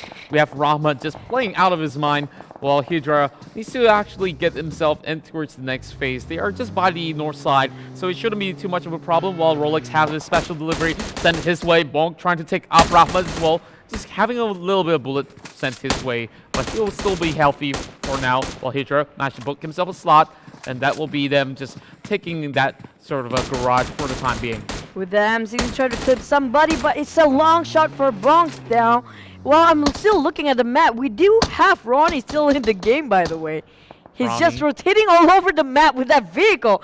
I do hope he has a lot of fuel, but looking at Kaichi. Kaichi, she finally leaves her fortress. And just right after he leaves and exits out, being pressed so Zigzagging. bad by Gareebooo drone, trying to spray her down. Ron still trying to line it up, trying to clip over on the side of Kaichi. Oh, there we go! A detonation in their hands, and it will be RawKnee coming from the side of Mitchell squad to actually take off that kill. There goes K7, losing out their leader, and now down to 8 more teams inside of Pachinki. Kronten smack right in the middle alongside with Bullshark in the next phase, followed by NIKITANGA, being the 3 teams inside the zone. Well, there you go. We're looking at the top 10 teams here. One more team that's being wiped out. We were looking at straight top 10. The rest of Dita is holding their ground. We're looking at Gareebooo just charging right in, saying hello to the rest of the party. Warren just trying to actually book himself another house for the rest of the squad. Well, everyone's just gotta make their run in towards the city. This is gonna be a little bit of a noisy fireworks coming all across the map while we see, oh my goodness, ARXY, the leader is out of the vehicle, and there goes Sorty as well. That was a perfect explosion coming in from Dynamo Gaming with the special delivery. Smokey living up to his name. Smoke up that vehicle straight off the bat. Boom away. While looking at Bullshark, who just jumped off that compound on that building to get another better angle to get some shots on. Look at this, how colorful the map are. Oh yeah, it's definitely colorful as we see Sixes diving right in towards the ditch, and that will be Mitchell punishing them immediately. And my, oh my, even Gareebooo wants a piece of that sort of a pie, while Juicy is going to join into his fray. Here comes a couple of nades coming from the side of Bullshark, and oh my goodness, Angry just arrived, and he's already soaking so much of his damage as Pie, making it rain, making a couple of Kobe's happen, and there goes those vehicles. It could not be utilized any further. Well, there you go. They are denying the mobility. At the same time, it's a little bit of a long shot to get that nades on top of Rollexx's team. While Mitchel is holding their ground, getting tunneling the vision on Rollexx. It's so hard for them to get out of that ditch. It seems like they are being cornered so bad because on the other side, we have Mitchell's teams and Bullsharks is aiming down on the high rollers. You can see Sixes trying to lop one in towards the walls. Just trying to squeeze it through the window, not finding an upon as of yet, as it lops straight towards the lower side of the housing area. And there we go, Joker getting sniped there, getting the hits of NIKITANGA. This will be the 3rd time for NIKITANGA to bleed out. Here comes Juicy. On that iron side, AUG. Perhaps you need to put a little bit of red dot on top at least. Oh, well, but even so, AUG is more than enough to actually... Well, if you get that on top of your iron sight, I don't mind without any scopes on, because it's enough damage for that. But Pie, he's trying to get a couple of taps here and there, while Dita is really aggressive. Going in for the flank, but he hops into a wall, and he manages to still take down RawKnee. Oh my goodness, he managed to travel into his Pachinki a little late to the party, and that will be it for him. But at least he managed to make it into the nice spot. Very, very long time. He abandoned his ship right off the bat in the start of the game, but survived such a long time and secured himself top 10 at that. Well, I really admire his effort. Well, I'll call him King of Trolls in a way. Like, he just drove all the way in towards that real small island. There's even no name for that. Well, this is the beauty of playing inside of Rangel. And here comes Dynamo Gaming, trying to take a peek. Still trying to look for NIKITANGA, trying to snipe him off. And over in the midsection, we see Gareebooo battling off against Mitchell. Yeah, going head to head, and there you go. A lot of colors of nades being thrown here and there, while Dynamo is really, really in a tough spot. Only in a very small hut to play with, very small space there. While Mitchell still going at it for against Gareebooo, who's trying to hold their ground, trying to dominate this compound. Oh, looking there at we this, go. high rollers. Oh, there we go. Sixes will be taken out. And well, we see Warren running out of mets right through the corners there. And I think that they really need to share some of all these supplies. And we're going to snug tight. This next circle is going to bring them out of the city. And I think this is where all the fights will start. And we're going to find out who will be the one taking that chicken dinner for match number 2. Oh my goodness. Wow, that's a lot of straight on in his side. For Bullshark getting another free kill there, but it's been return damage being punished back, but not that much damage still. He managed to knock Angry down. But the rest of Mitchel's team trying to charge right in. Angry is having a hard time there, trying to crawl himself into the safe zone while looking at Mitchel. Dita driving straight towards the compound of NIKITANGA. This is not going to be a good sight for her, as Kronten will be able to take down Hydra. And there we go. Pi will be spotted out by Peter, but that's not going to be a really good spray, is it? Oh, well, bad luck for Dita just now, who charged right into their own death. They probably were desperate for that blue zone. While looking at Dynamo, who is actually very comfortable in the safe zone. Looking at Gareebooo being charged by Kronten. Oh, wait for it. Did charge right in or not? Trying to hop right out of the window. Massive spot out the rest of Gareebooo. There goes Wesley. Takes out Warren first, but it will be a 1-for-1 trade off there as Kronten LP still being left alive. Trying to scout out ahead. Trying to take off the other guys, but they managed to win the war. 5 more teams left alive as Abby will be able to eliminate the rest of RRQ Gareebooo. Well, Gareebooo being wiped off right after Kron charged right in. Right now is Bullshark against Kron, and we have Juicy in the middle of an open field still crawling, and have another team, Dynamo's Gaming, on the other side. You can see Juicy proning in the middle of it, all while Kronten is still trying to pick up some challenge. Pi will be the next one to fall, so Bullshark knows that there's going to be a squad by the corners of this wall. Well, they are trying to snuck tight in towards the next zone, and this is going to close out in another 25 seconds. They don't really have much time, while PU are still by the corners of this really small tree. You know, looking at Dynamo, how they are going to proceed to the end of the game. We're looking at Niki being just targeted by Dynamos, while I'm looking at Juicy, who's really desperate and trying to not move even a muscle. In one moment he moves, he stand up, it's going to be the end of his life. We see Juicy trying to outlast everyone, and he's the only member left alive from the side of Rollexxx. There's a big pressure. Has all 3 members right there. Oh, there we go. The spray down coming into his corners of the pie once more. I'm thinking that Bullshark's going to have a little bit more trouble as Dynamo going in for the push as well. They're running across. Juicy crossing him out. He might just go in for it. Oh, he can take that one down, but he's just playing super safe right now. But Dynamo is right in front of his side for Juicy. He's trying to crawl in. Out already. Yes, he's being sniping off Juicy. I think it's Bullshark from behind. There you go. It's actually Kronten. Oh my goodness, Abby managed to spot them out, and here comes Burns just trying to tap them all off. They're running low on mats. They're running low of health as well. This is your top 4 right now. Bullshark managed to take down Dynamo as Smokey will be left down on the ground. As Bullshark himself will be wiped away. My goodness me, Burns is just really showing his top form with a total of 10 kills in the hands of Dynamo squad. He's burning with desire to kill, I tell you so. While looking at Niki, they're kind of in a tough, sticky spot there. Not much space to work on, no covers at all. While the rest of the team got themselves one small apartment each. They're looking at this. Will they manage to get? They're just getting ganked on by both squads right here. And oh my, that was a really good drop roll of the nade. But here comes Smokey OP falling for the second time coming. Peter has a lot of smokes left intact. It's going to be a smoke city right here by the corners of Pachinki. And I got to correct myself. It was Kronten OP's team with the total of 10 kills leading the charge, but who's it going to be to take this chicken dinner? Well, finally, we're looking at the 8th circle. We'll be proceeding to the 9th circle, last circle there is, but look at that. Joe managed to get one down for 10. OP is being knocked on his knees. Kronten might want to take this advantage, taking a third-party player. Dynamo's Peter is going on the floor, just proning away to get the kills. Pi will be able to spot out Joker going in with the headshot, and Abby's going to pull out that AUG, waiting for the right moment as Bullshark tries to call himself through. He managed to spot out 2 members straight coming from the side of Dynamo Gaming, and Dynamo will be wiped out from play. There's only going to be Kronten alongside with the rest of Bullshark, as we can see NIKITANGA trying to stand right up, trying to take up this challenge, spotting out for Abby. Abby's the only member left alive, trying to save Captain Kronten. It's 1 versus 1. It's 1 versus 1 now. Contra, all 3 of them all being knocked on their knees. While looking at this, Joe might just make it for Pi, just managed being revived. This is a big advantage for Blue Sharks team. You can see this is right now phase 8 coming in their way.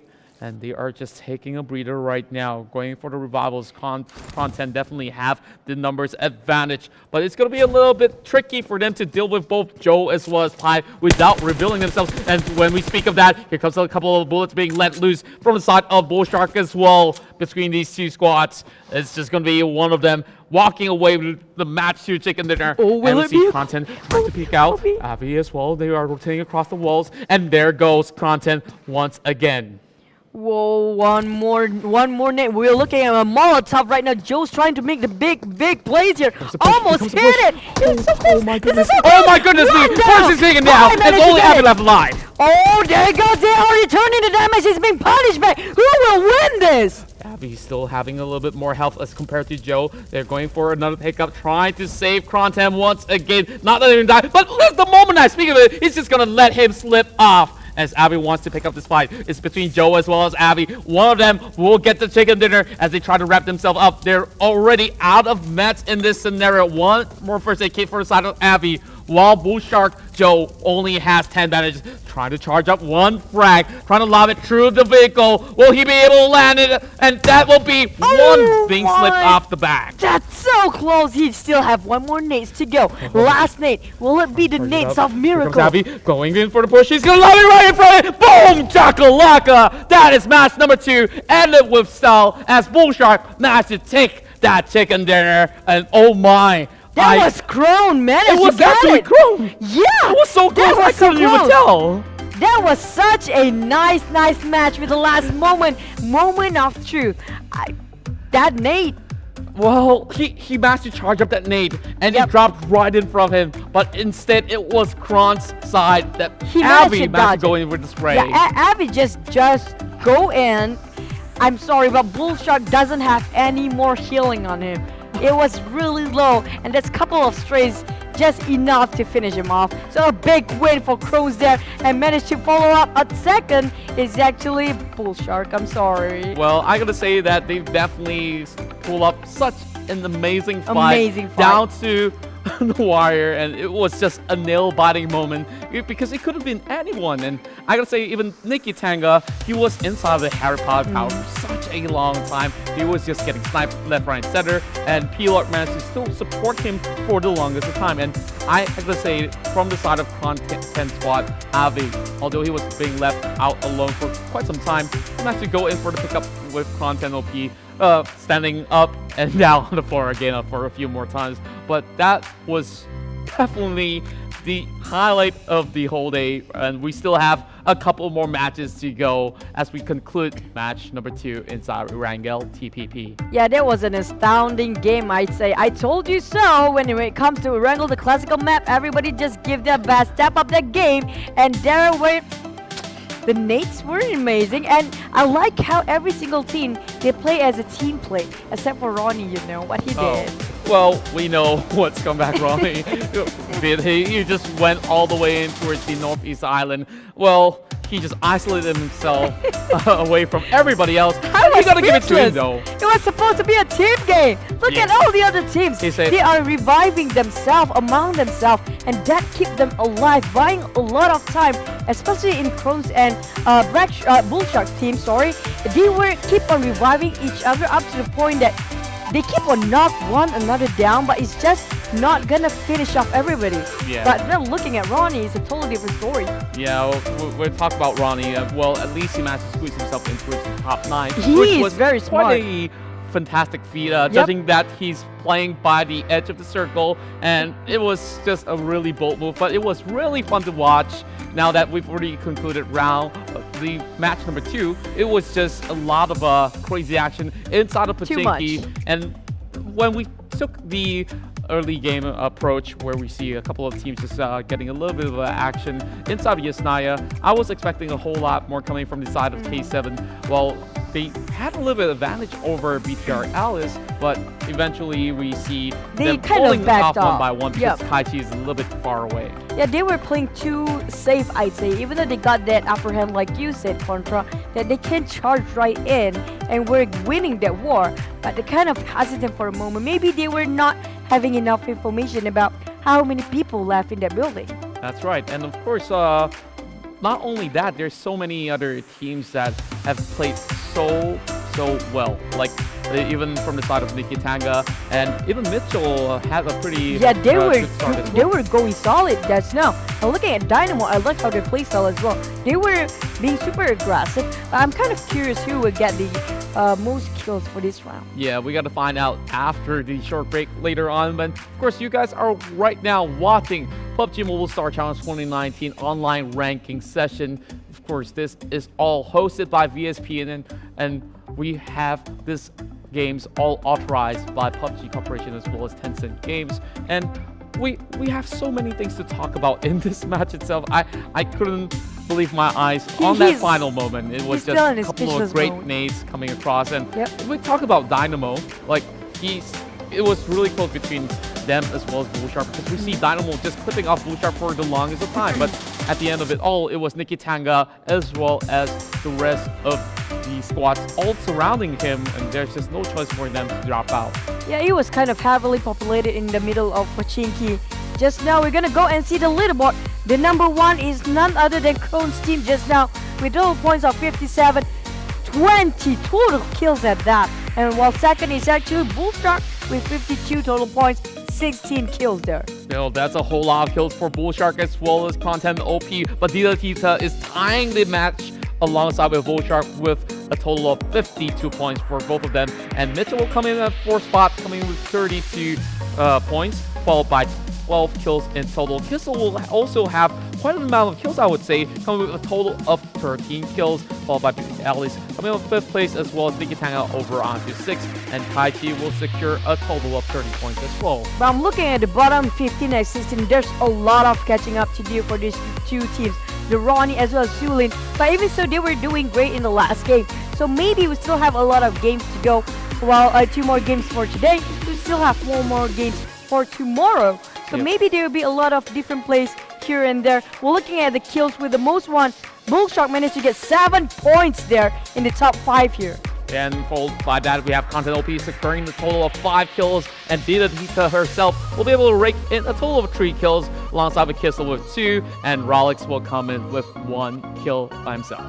Well, looking at that, even though she's a very beautiful goddess, as you see Dita, but she is very, very aggressive. Don't judge a book by its cover, because she's very lethal in this game. Looking at top 5, 2 times in a row, she got herself at top 5 with the most kills. Yeah, and those are double digits coming in through each match as well. And if they keep on going at it, perhaps Dita will be able to select her favorite squad, and perhaps maybe even teams like Bigatron will be playing in the future rounds. We will never know, so we have to find out much later on, as we will try to take ourselves a little bit of breather going in for a short break, and when we come back, we'll bring you match number 3.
Introducing the PUBG Mobile Star Challenge 2019, presented by Google Play. 16 top gaming creators team up with the world's top pro players. Catch all the action and drama exclusively on YouTube. With millions of PUBG Mobile fans across the world, a new generation of stars competes for fame, glory, and $250,000 in total prizes.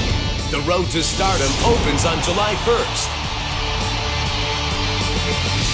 Join us and vote for your favorite star.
Welcome back, ladies and gentlemen, to PUBG Mobile Star Challenge 2019, the online ranking session. I am Chichu, and this is none other than the legendary Kronten here. Legendary? Well, oh yeah, just now we I watched. wouldn't call myself a legend, but definitely these are the legends that are playing here. Yeah. So to be well, fair, we can be legends too, right? hopefully one day. But before that, but before that, this event is hosted by none other than VSPN and is surely authorized by Tencent Games, LSS PUBG Corporation, and we have this presented by Google Play and only exclusively will be broadcasted on YouTube.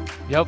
Speaking about YouTube here, you guys can claim yourself some free gifts. So how you can do that is to link your PUBG Mobile account with your YouTube account. Go into the settings and you will be able to find the link for you to click over onto connected accounts. And you'll be able to spot PUBG Mobile right there. So go ahead, click over onto it, and you'll be able to find your preferred region to play. And once you click onto that, you are set and you'll be able to receive your free gift by the end of the show. So do be patient for a little bit and go ahead and watch throughout the rest of the stream. Remember, some of your favorite superstars will be streaming as well. Go ahead to hit into his channel if you want to support them. Maybe you might just be the 5th man for the team. Oh, let's talk about match number 2, because match number 2 it was so exciting to watch. That was amazing. Please, I'm looking forward for the 3rd match, which will be very soon. Wait with us. But the thing is, just now it was a very close call between Kronten's team as well as Bullstar. Oh yeah, it was just a nail biter. It was a 1v1 situation, and even Avi was thinking, should I revive Kronten or should I take this fight hit on him? That was the right decision because they managed to find the last member of Bullshot rotating across, and he was already charging up that grenade after already trying to detonate Avi, as the first lob did not manage to catch Avi right there, having it being a little bit short, or you could say long in a sense. And when he rotated across the wall, this is where Avi, I thought that he will be naded by the second grenade, but it instead, was so close. Yeah, it was Avi securing that chicken dinner for Kronten's side, and right now Kronten is sitting on top. We'll find out who will be able to walk away with the 3rd match chicken dinner. So let's get into it. And let's not waste any more time. Jump into the 3rd game of PUBG Mobile Star Challenge 2019 right now.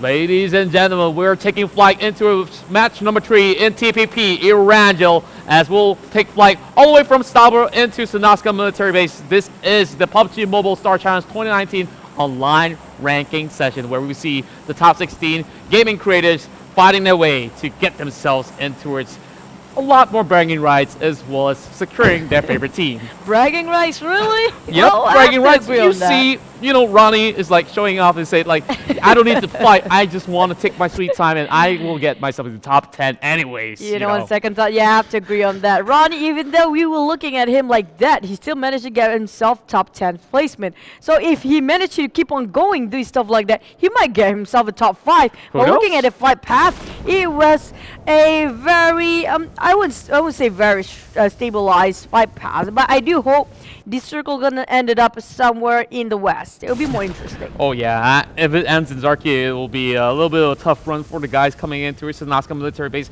Gareebooo will be the first one to dock in towards Severny, while Bullshark will be occupying Rozhok, as Kenbu tried to float himself in towards the corners of school, as well as Pachinki. Dynamo having members scattered across, while Eldest Kira, as alongside with Alice's team, slowly making their way. I'm not sure where exactly they're hitting, but we see a couple of teams inside of the Miller base, and that will be Mitchel's inside of Novo Repnoy. Over the east side, there's a whole lot of teams as well.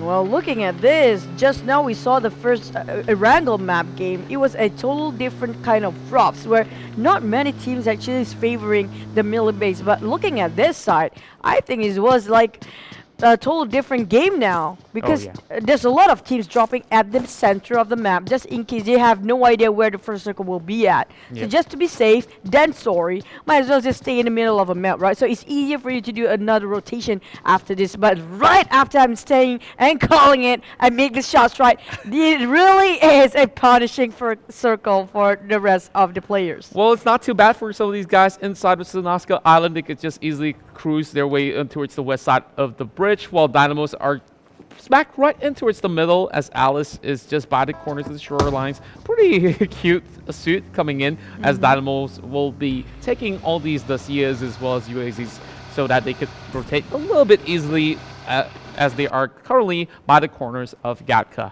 Okay, I'm waiting for some bridge cam, because looking at the current state, Alice's team might as well do that while they're already at the west bridge from the Miller base towards the mainland here. Well, looking at K7, I do notice Alice's team and Kaichi's team always bump into each other very, very soon in the game. Yeah, I think that collision, I'm not sure if it's intentional or not, but it might just spot out some little bit of a rivalry. But I believe that they are still pretty much good friends outside of the game. But looking at all these matches, I'm thinking that all of them are just really bloodthirsty to get themselves, you know, their favorite teams. Like we've already spoken about all these members. Maybe you want to get RRQ Athena, the defending champions of PMSC, or perhaps, you know, Kronten could possibly opt for teams like Seoul so that he could just play alongside with Mortal. That would be really fun to watch. Yeah, I'm a big fan of Seoul as well. But looking at the current state here, we're looking at Novo's section. Nobody is contesting them, and I do know that Gareebooo is very comfortable looting themselves up to the Severny section, but it seems like they're kind of far off from the circle. We're looking at the very bloodthirsty Dynamo Peter. He is actually very low with their solo. Peter managed to take down Natasha as Alex gets a couple of bullets flying away as well. All these members are dropping real low, but Peter is only down to 1 dot health left, not having any meds at all. He's got to build out of the situation because he's all alone, but he's still really hungry for more. Finding Natasha, trying to spot him out, and he's just loitering by the corners of the UAZ, trying to drive across. This is going to cause a little bit of noise, and I'm not sure whether if Alex managed to spot this one out, as he'll drive himself into safety. This is a very risky move for Peter, but like it or not, it was worthwhile because when he hopped into that UAZ, he managed to get himself a long breather just to manage to get away from that really bad ordeal. Well, looking at Camboos here, they are not contested around the school area. It's not so famous, this game, for the school area. Well, definitely the it's kind of quiet over the side of the school compounds alongside with the hostile region. While Kissel will be occupying the rest of Pachinki. Well, the weekends are just around the corner. I guess that's where all the kids are away from the school, while Kronten OP managed to secure that trike, having Mazik driving it, and Kronten securing that sort of chicken dinner was really heavily favored for him, and it definitely went well. And with that, I hope that he can maintain that sort of position.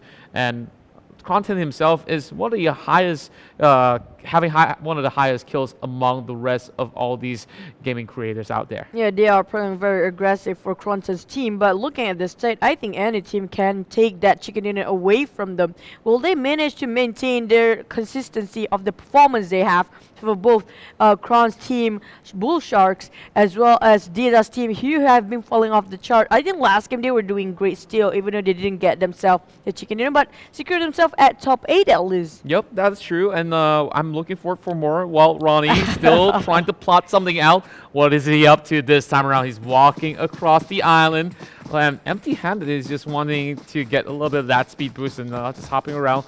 I think he knows the camp's right on top of him. Well, I'm not sure if he wants to get himself a vehicle or not, but he's just getting himself in towards the next phase, and he might just bump into the rest of NIKITANGA's squad. Well, Ronnie's team is always something very interesting to watch. It piqued my interest sometimes what their decision making are.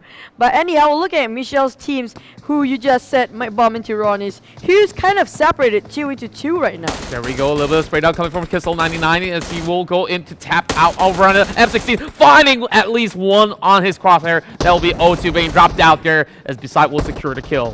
That was a beautiful shot with that precision by Kissel's team. Managed to secure themselves at least 2 kills up there, while the rest of Seoul is kind of a predicament. Like it or not, they have to give away this compound because they don't have enough manpower to defend as long as they want to. We did see Seoul now having 2 members eliminated. They still have Hoi as well as one more member alongside with them, while Kaichi is taking the biggest barn house over on the south side of Gatka, which is within the region right now. But how long can K7 Kaichi hold? That is going to be the question, while Alice will be inside of Primos right now. Each one member is being segregated across the town. Oh, they can be happily looting themselves for the Eldest team because not many teams are occupying around Primos area. But we're looking at everybody's doing the migration very early head on. It's still the first phase of a circle, but already 2 people out of the game. We're still looking at 15. Oh, no, there's a lot of time still going on, to be honest. And we're looking at more around 8 more minutes to go for the circle will migrate. Well, RawKnee just passing through Niki's team, while K7 might just gonna challenge up Niki's, who just happened to be around there somewhere. We can see RawKnee rotating across, using that Lucia, speeding it real quick, and Niki won't be able to actually go in for any sort of spray down. Well, Apapi will get himself occupied in towards the Fairy Pier. There's still Peter inside the Fairy Pier, and we see him dashing in after facing off against Alice's team. And there we go, Milk spotting out till Chin9. Oh, Chin9, the great Chin9, I say, has been pulling off a lot of clutches in the last game. Can he make it the same thing for this time around? It was 1 versus 4 for him before. Oh, there we go. Oh, that's one bullet over inside of Milk. The moment that you speak about him, he just shows how much of a talent he has, and that sort of a control on that Mini 14. And now that they have members backing the side of NIKITANGA, it's going to be a little bit of a hard battle for him to take down all 3 guys. But even so, you have to be super careful with that level 1 helmet. Easily get headshot from over the top. While Peter, he survived from that ordeal just now. He was kind of clumped up at first, but he managed to escape himself out of that zone. While looking at this Fairy Pier area, it's really solo and lonely moment for him because the rest of the team is nowhere to be seen. Yeah, you know what? I just spot out that we've been saying his name a little bit wrong because like he had a little bit of a small S right in front of Peter, so that makes him a Spider. Spider. So, yep, Spider man, he is. Well, he's been having a little bit of a turmoil over on the side, while the Joker will be able to secure that drop right in front of him. AUG alongside with some pressure for snipers. Not sure if he's already holding a sniper already, but I'm pretty sure that will be pretty good for his allies as well if he's not using it at all. Well, that's true, but looking at Joker, he might just get all the loot and stock himself up with all that level 3 airdrop just now that he found. But I don't know, will he be okay charging right into ARXY area? Because they know we're looking at Mitchel's team who just happened to pass by. This is a very hard time for Mitchel. Looking at this state, they are building this zone right now. Just trying to cut across, managed to escape out of the raft coming from that AUG, while Dynamo still trying to get himself a couple of clips. And there is ARXY not too far away, sharing the same town as Dynamo right now. Smokey LP will be front lining.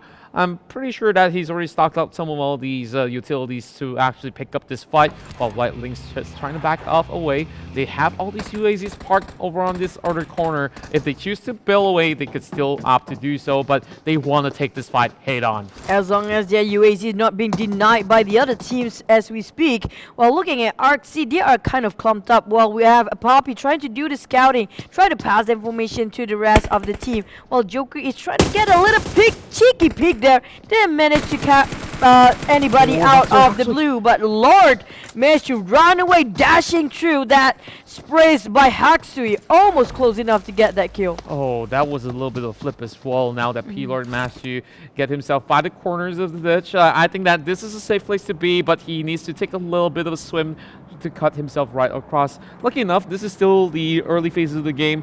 Phase 1 is closing right through, and I want to find out how the next phase is going to push some of all these teams right across. We see a whole lot of teams right across the Gatco region, while Mitchel is trying to gatekeep anyone cutting across the west bridge of Sonaska military base, while Dynamo still getting himself inside of Fair Pure. That's going to be Joker rotating towards the western side. Bong is really in a sticky icky situation. Look at that. He's been cornered, but he managed to get one kiss as well there. And looking at this side beside, just gonna punish him there, but one more. That's a big knock there. 2 down, still 2 more to go. It'll be 1 versus 2. Oh, we go! He got 1 more. What is this? One and another just being finished off by Bong solo. That's another kill getting taken away, and Bonk just wipes out all 3 members, and that is a total team getting eliminated right there. Say goodbye to Kissel99. That was such a big clutch by this small guy.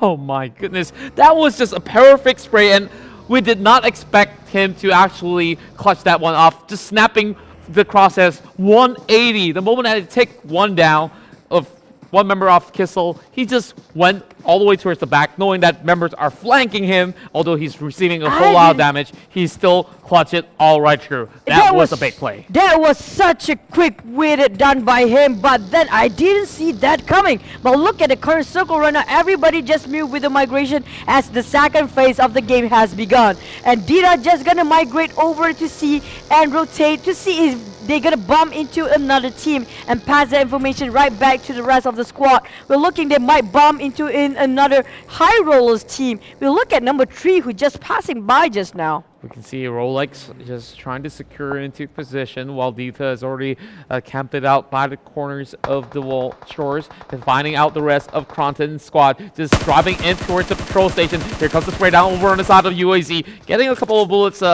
clipping over the side of Kronten members while Sans have a really good control on that Scar L in terms of recoil as Sixes is still lurking around, prone on his belly, and this is going to be quite a good spot to be at now that we saw the second phase circle just having a lot of regions covered up. There are still parts of the south side of the island that is having a little bit of coverage while the rest of the squads are trying to find an area to call themselves home. Oh, look at that. Rollexxx is being a high roller charge right into the Krone's area. This is a risky ballsy move by the rollers. But looking at the curse, Krone is being dashed and wiped off the map straight away. Look at how fast the HP go down, chipped away by that sprays of bullets.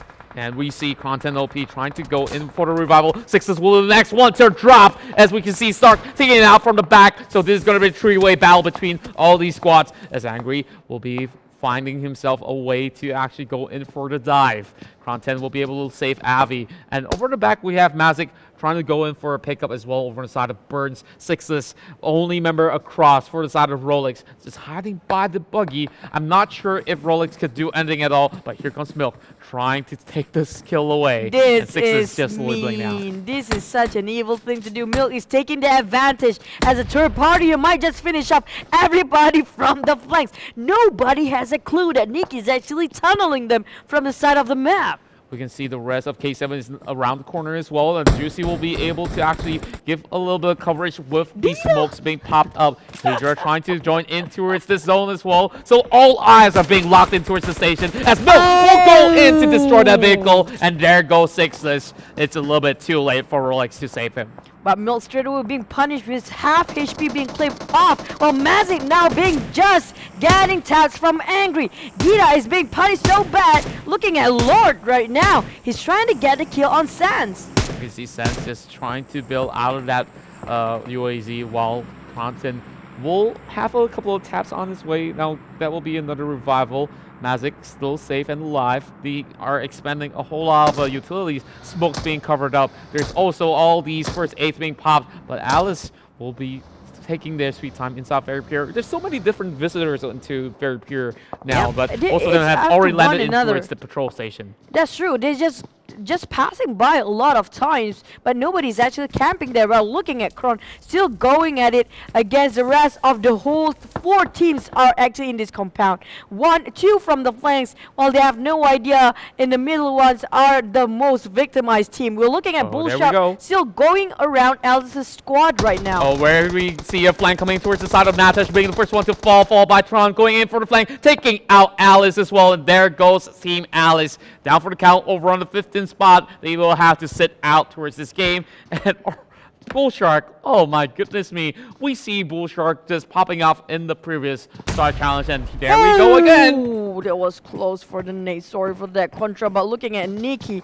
they still keep tabbings on these 2 teams. While looking at the other side, still Dita. They keep on nitpicking on every single team that they can see for their Nikki's team. Well, this is a really good place for NIKITANGA side to be at, because you can actually have a bird's eye view all across the Gatka side, and they've already heard a lot of all these fires coming in from the side of the patrol station as well as the shores. So Nikki could just play it out all day. They don't really have to worry, and just in case if the circle appears over on towards the northern section, they could easily just go back to their vehicle and head back in towards maybe places like Pachinki or the open areas of Gatka, while the rest of Dynamo, they are just playing it safe right in between Quarry as well as Kaichi's team, somewhere smack towards the south side of Pachinki.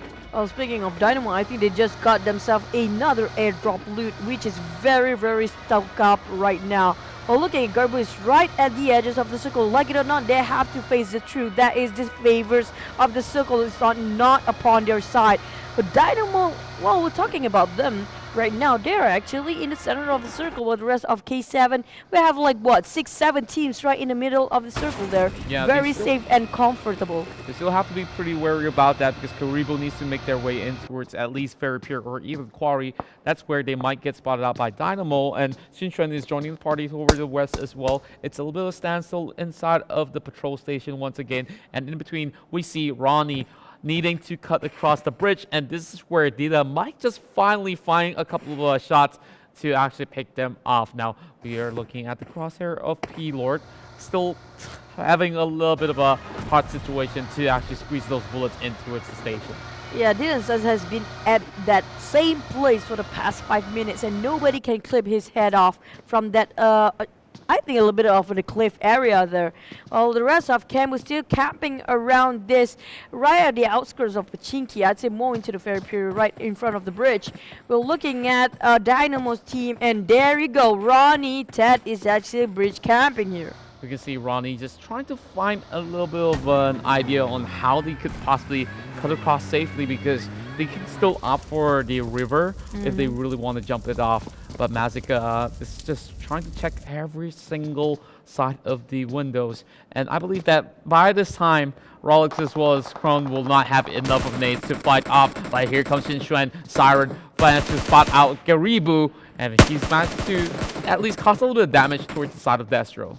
Yeah, they're trying to deny the mobility for the opponent's team, while Siren just gonna go run, living up to his name. While Coco here still going, applying pressure on Gareeboo's team. They are kind of clumped up at the moment, but they don't want to stay too long, or there will be a sitting duck situation for them. Another team might just passing through here. So, like it or not, they're actually at the edge of circle. You don't want to stay too long at that area. You can see Coco still trying to find his crosshairs. Oh my goodness, 6 times on that AKM. And this is a spray that's so hard to actually control, like Coco's doing a pretty good job. Nevertheless, a little bit of flip of the bike coming out of nowhere.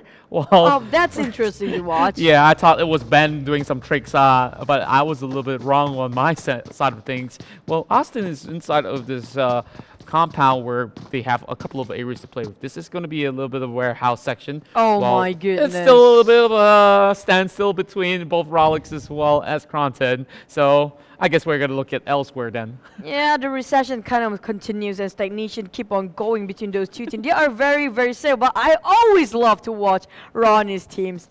And looking at Rollexxx, the high rolls and cross still going at it, and both teams are playing very assertive. While we're looking at Tug having a Tug life there, just gonna go and walk through the open field. Nobody actually cares about them right now because nobody is actually in that area for the moment. And looking at the other side of the map, we see Mitchel having a little sweet time for themselves, while Angry still trying to find a way, trying to plot this one out. They know that they're still out there, but he's trying to get those little pixel shots over on the bottom side of the wall, because this patrol station is not really all too safe, and that buggy has not been popped as of yet. Mazik playing a little bit riskily. If he were to have that buggy burnt out right in front of him, I think the explosion might have just taken him down, but that's not much of an issue for Kronten to actually go in for it safe as well. Yeah, well, looking on the other side of the map, I saw that Gareebooo was being taken down by Xinchuan's team either one of the way, and we have one more. Dynamo's Gaming is actually waiting for the right time to charge right in, taking up the advantage. Here, how's the circle gonna prove whether you're being punished or you're in the God's favors of the circle? And the only team that's actually in the middle of it is actually the Dynamos. And the rest of the team, like it or not, they have to push and crawl themselves up into the safe zone. And looking at the east side is not really a pretty scene to watch at all, for the rest of the team have to clump up against each other. We see Bullshark having a little bit advantage over on the south side of Very Pure, and they might just have a little bit of duel against ARXY side, while Xinchuan have a little bit of trouble to get in towards the zone via Quarry, while Gareebooo slowly marching up ahead. Here comes Kenbu as well, slowly getting in from the northern side. And I'm worried about some teams over the east side, because Rollexxx is still having that standstill inside the patrol station, and they're not exactly inside the zone, as we see the rest of NIKITANGA seeing a loud rotation. Might just let loose a couple of bullets, and here comes the smoke. Maybe this might just be it, and we will see them forcing out the fight, Nope. and they still stock up on those frags. So that's good news for them. My goodness, look at that. RawKnee finally making move. Well, look at Kronten actually get Dita out of nowhere. They were against another team, but they taken up the fight against another one. RRQ, we're looking at Gareebooo just charged right in. Finish off Coco there. We have Gareebooo on the other side. Will that making them sandwich in between? We can see Gareebooo finally taking off Coco. I guess that 6 times A camp didn't really work that much of a wonder this time around, while Rollexxx just trying to actually fend off against the rest of Kronten members there. Magic once more on the floor. Here comes the push coming from the side of Juicy. This might just be the time to shine. They've waited for the longest of it all. And why? What a fitting ending for them, because, you know, Rollexxx is a lot. That was a very long standstill, and like it or not, Angry is angry. He wants the kill. He wants to finish this off. No more that stagnation or recession that they waited for such a long time. But Kronten is such in a sticky icky situation. They might just get finished here. One man left, while the rest of Kronten is on their knees, while one more is just running on the ground. Angry is just being a disaster right now. You can see Angry rotating across, finds some content. There we go. The captain is down for the count, and they want to go in for the revival. And there we have Birds just trying to actually find him up, but Angry is outside of the zone. He needs to actually heal up. Does he have enough time? 3 seconds on the clock. Oh no, he will fall instead,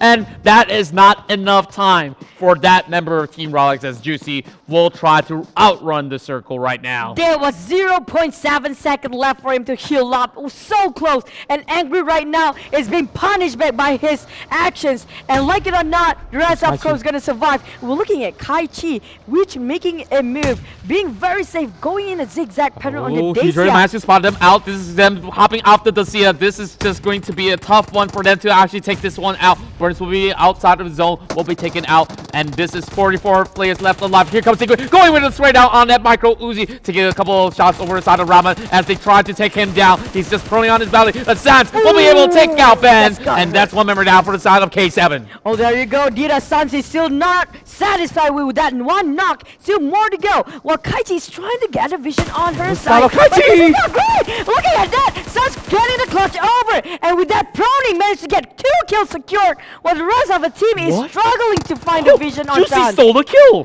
Juicy was just across the corner, but now he doesn't want the kill to be stolen. Instead, Sans will stand up and will secure that after take out Kaichi. And here we have Dita still trolling over in the corners there, and Sans will be the next one to fall as Juicy goes on that VSS, takes him down. All the rest of ARXY just might join in the fray. We have Dynamos on the other corner of the map. Sans is struggling, and there you go. He finished off his life. Well, Dita is really hoping Rama will actually rescue her. And there you go. Rama just made it on time to save up the rest of the team. Only 2 of them left. While NIKITANGA trying to get the victim for the next of that weapon on his hand. Gotta say, he is definitely a hero, saving up Dita in the nick of time. Well, Stark goes in for the spray on that 6-time M4, and they manage to spot out the rest of Dynamo. And there we go. Juicy will fall. And this is Rama paying back what he deserves after killing off some of his members right there. And that nade just falls right upon Smokey. Smokey OP having to prone inside of the smoke while Stark still trying to keep his eyes out. And that's one more member from the side of Dynamo. Spider trying to drop a nade nearby the side of Stark. Oh, Stark trying to keep up the pressure going on while the rest of Nikki is struggling to find a vision up for the opponents. But Mitchel is getting a lot of damage on Gary. Oh, that was a really close one. Almost landing towards the side of NIKITANGA as well as Stark. So this is going to be a battle between both of them for the time being. While Bonk just tries to drive off with that buggy that he has right in front. Bullshark managed to secure a knock while he's driving straight in towards the middle of the fight. Oh, what's that just happened? But look at this. But will he make another punch? This guy is insane. I can't believe my eyes. He just drive over with that buggy and he managed to secure that double kill at the moment that he docked right in front of them. Bonk again, ingenious plays by him 2 times in one single game. How can this guy is still alive at this point? But looking at still going on for the fight, Dynamo is actually struggling on his knees. While the rest of Nikki just gonna fight off head-to-head against them. You can see Siren just hiding by the corners of the airdrop, having a little bit of a vehicle bunker for himself. Well, Xinxuan still in the running for the chicken dinner. We have 7 teams left alive. The moment we speak of it, Dita Rama will be able to take off ARXY, and the rest is history for the side of ARXY's team. While Bullshark is not inside the circle, we have Dynamo's NIKITANGA, and of course Stark trying to take out Smokey right there. Oh my goodness, there you go. Once you pop your head out, they're just gonna straight right in, knock you down. While the rest of Niki is being very, very safe. There are 2 teams right in front of them, managed to secure 1 kill, as Smokey will be out of the game.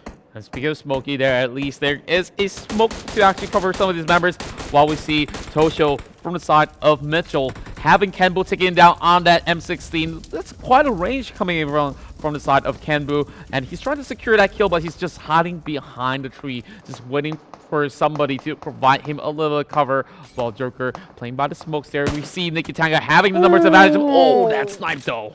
Ouch, that's a lot of damage taken by Milk alone. Straight away into proning and just heal himself to make sure he can buy more time. But looking at the other side, Gareebooo just managed to knock down Mitchel here. But Jong is actually playing the proning game, waiting for the right moment to get the vision in his line of sight to spray a couple of taps. Might as well just wipe a whole team with that position. Saw the lob coming in from the grasses, but could not spot out Jong. The lob of the nade does not land towards the side of Bong, as we see the circle slowly closing in. So the Blues will eat up Tosho alive, while Kenbu will secure that sort of kill. Thank you very much.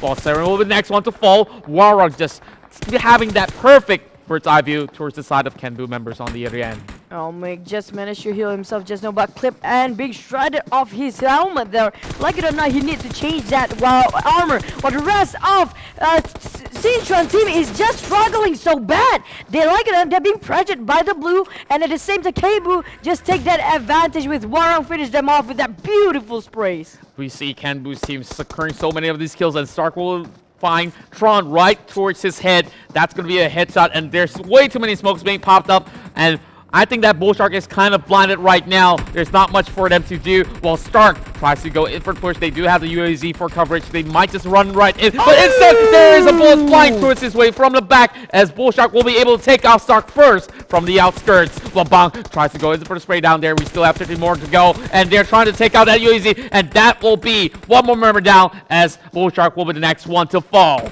Well, Bong managed to make one more big clutcher in this game. He is one of the most fearsome people in this game right now. Keep on getting big clutches, 1 versus 4 all the way, with the rest of Niki is trying to get a better vision. We're waiting for Joe here. Still proning, trying to wait for the right time, get in line of sight, straight to pull off a big clutch if he wants to. It will be anybody's game at this point. 1 man left for Bullshark, that will be Joe. He's trying to be very patient. The rest of Niki and Dynamo just trying to get this one game out of the game. Gareebooo is struggling so hard, fighting against 4 versus 3 versus 2 versus 1. This will be only 4 teams left, 11 alive. We see Kenbu spraying through the smokes. There's a lot of cotton balls on the ground, while we see NIKITANGA having the numbers advantage. But it was Kenbu securing a total of 15 kills, and they are right now in the leaderboards, of course. While we see, Bonk almost falling out, but it will be P-Lord taking out Joker, and now only 10 more to go. P-Lord on that barrel going strong for the reload, but it was Joe! Oh my goodness, Joe! The Master gets spotted out there, and now Kenbu sitting at 16 kills. They are trying to finish this game strong. It's 3 teams left. Like Gareebooo is damaged so hard by Stark just now. But looking at this, Niki might take up the challenge. And look at it, 1 versus 1.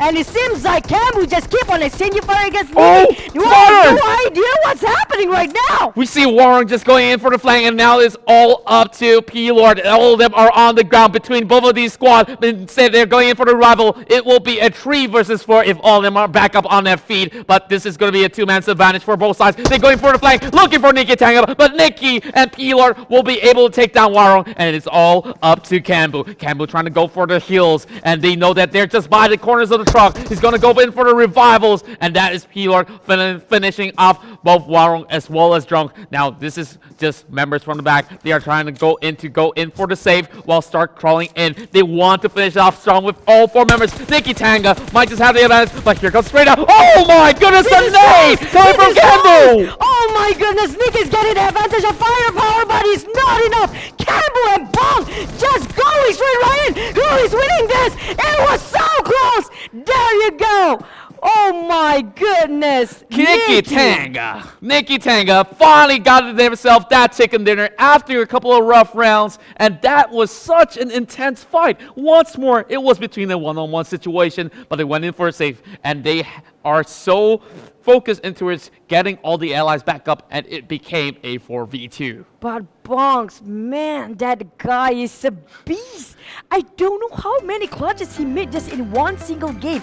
It was 1 versus 4 for him, wipe up the whole team by himself, and then another kill for himself. The whole team be wiped again.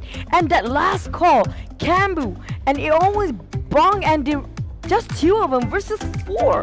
Yeah, I gotta say, that was a fantastic round for the side of Gareebooo, securing the most kills out of his squads. But at the end of it all, we saw NIKITANGA. They were camping out inside of the forest, in between both Fairpure as well as Gaka for the longest of time, and that rewarded them with that sort of patience as they slowly pick off teams one after another. So congratulations to NIKITANGA for taking match number 3 with that winner chicken dinner. I'm looking forward for match number 4. Until now, I don't know what's gonna happen in match number 4. Everybody just step up their game this time.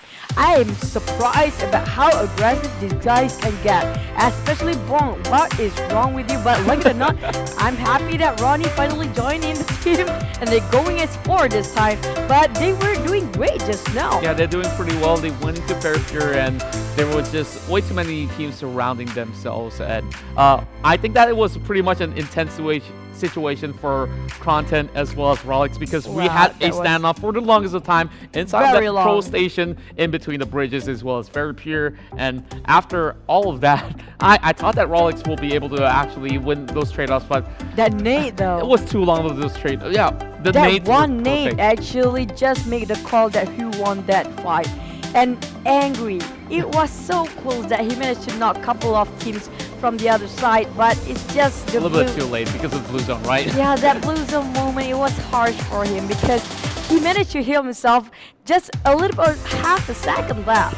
Just half a second, he can heal himself up almost full HP. I guess he's too occupied, too focused to actually take out the rest of the members of Kronten. And eventually, when they are just too fixated in that fight, you forgot to actually check out what's the next zone, and eventually they dropped out, and it became the situation where, you know, everyone's just fighting by the forest and everyone's just trying to prone.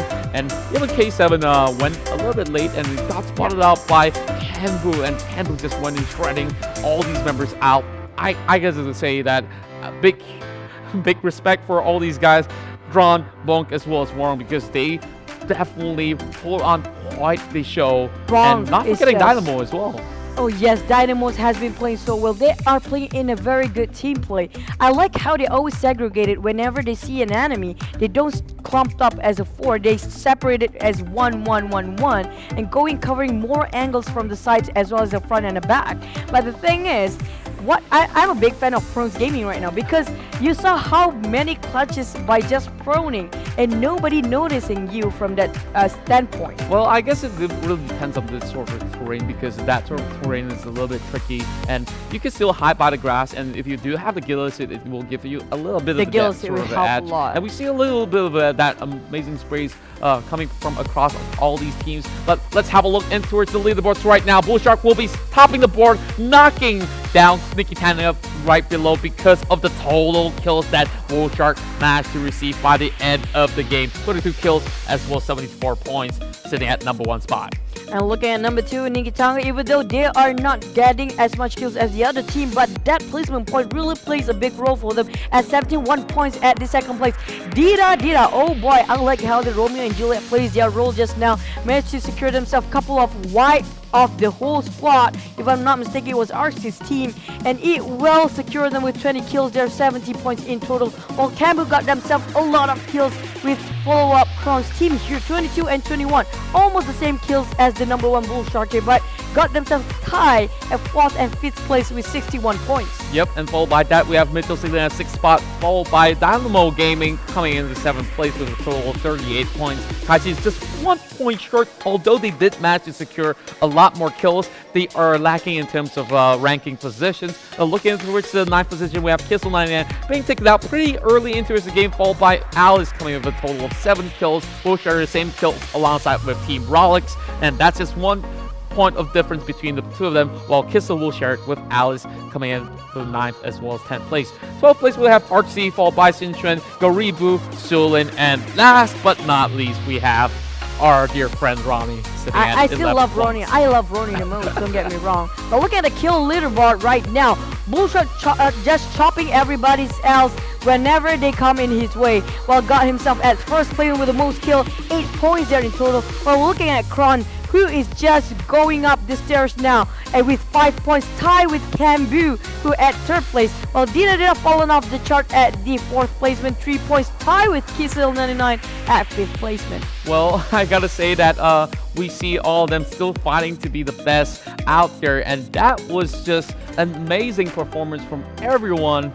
And of course, Gareebooo out of nowhere suddenly getting that rage into his arms. He's just spraying everyone as he goes. It's like he switched on Super Saiyan mode. Oh, yeah. And he's like, I'm just gonna go and kill everybody in 1 versus 4. Who cares? I'm gonna kill everybody right in front of me. I'm like, I'm surprised. I didn't see that coming. Yeah, I didn't see that coming. They turned into one of like Godzilla and started to stomp every team that he faces right in front of them. But in that final moment, it is, of course, the chicken dinner slipping off of his hands as NIKITANGA managed to secure that one for match number 3. So match number 4 is coming in our way pretty shortly. So I believe that we're getting ready for our last match for day number 1. And before that, we have to take a little bit of a break and make sure you guys are not going anywhere. Stay focused with us. We still have one more game to go for day 1, and just don't budge. Wait for it. There are small clutches and plays to go. We'll see you right back after this. That's right.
Introducing the PUBG Mobile Star Challenge 2019, presented by Google Play.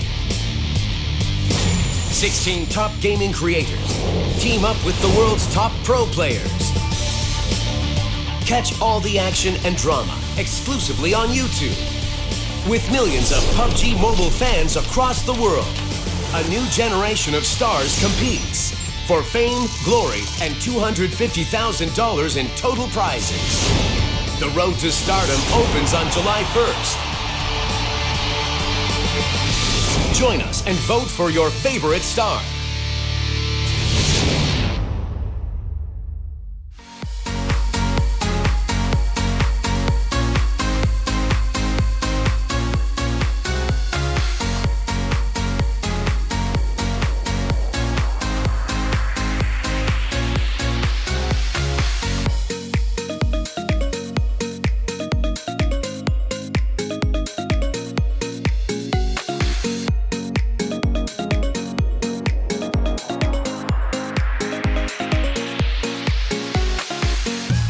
And welcome back, everybody, to the PUBG Mobile Star Challenge 2019 online ranking session. My name is Kronten. Here alongside with me is Chuchu, bringing you the final match of day number 1, match number 4 inside of Erangel TPP. That was a flawless plays by most of this team, but before that, we have to thank our host, which is VSPN and authorized by Tencent Games as well as PUBG Corporation and presented by Google Play. And this event is only broadcasted exclusively on YouTube. That is right, and of course, when you guys are watching it through YouTube, I would like you guys to link your accounts to your PUBG Mobile account so that you guys can walk away with a couple of free gifts up for grabs. All you have to do is click on the settings and you will be able to connect your PUBG Mobile account, and you can look for your favorite region of play. And once you've done so, that is all you have to do, and you gotta sit back, relax, as the items will be credited by the end of the show or so. So be patient about it, and tomorrow we'll have more games coming up on our way as well. It will be the same as scheduled as today, so be sure you guys stay with us within these 2 days. But even so, keep your eyes open to click the box for rewards claiming in case you guys missed it. It will only be up there for a couple of seconds. But talking about the game just now, wow. Well, I gotta say that was yet another close call coming in between both Gareebooo as well as NIKITANGA, as NIKITANGA managed to actually clinch that third match victory. Now, we're gonna go into Erangel TPP once more for match number 4 coming our way shortly.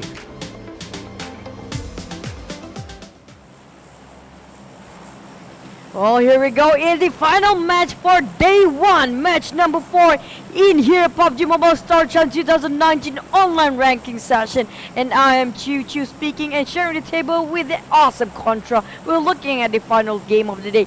Everybody just wants to get everything out in the open, just giving whatever they can offer. Exactly, and looking into it, just like it's going to be something that we are familiar with. Starting off from Severny into the Sinascom base once more. Gareebooo will be the first one to hop off the plane, followed by Bullshark as well. Gareebooo is not too far behind. Wait, that's not Gareebooo. That's, I believe, it's Kronten's team. And some of them have already secured the chicken dinners. And remember, these gaming creators are out there trying to book their slot in towards the PUBG Mobile Star Challenge 2019 global rounds. And the ones with the highest amount of points will be able to secure their favorite teams, and it depends on their position. So if you are sitting at 16th place like Mr. Ronnie right now, maybe he might not have a choice. Oh, I would love with any team that I got paired up to, but that's a very, very, very big advantage if you get to choose which team the professional ones we're talking about decided with you. Well, looking at this, I do see that Gareebooo is the first one dropped into the map. Very fast drop. Well, looking at Rollexxx, actually trying to go for Alice's team. Got caught red-handed there. They are taken up by surprise. Natash straight away go into retreat as we speak.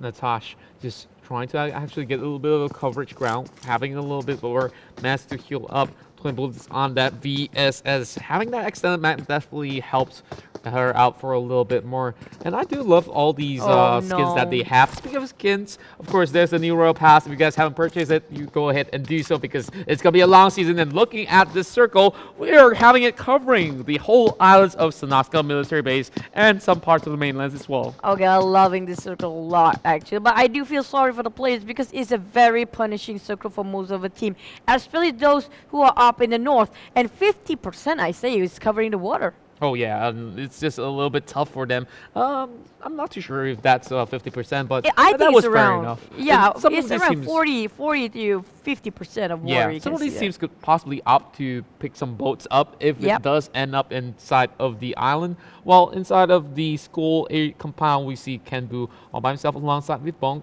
both having a fair share amount of loot for all being covered up, while we see RawKnee will be in the corners of the farmhouses right there. So RawKnee himself struggling to actually find any sort of mats for himself, as he still has no helmet, no vest as well. Oh, I think he's doing okay as long as he keep on moving and keep that stock up for himself in terms of loot. But they don't have to budge for now. For those actually in the Millibase, there are 3 teams currently in the southern side of the map in the very small island of Millibase. We have Mitchel's teams with RawKnee as well as NIKITANGA, who played so well last time.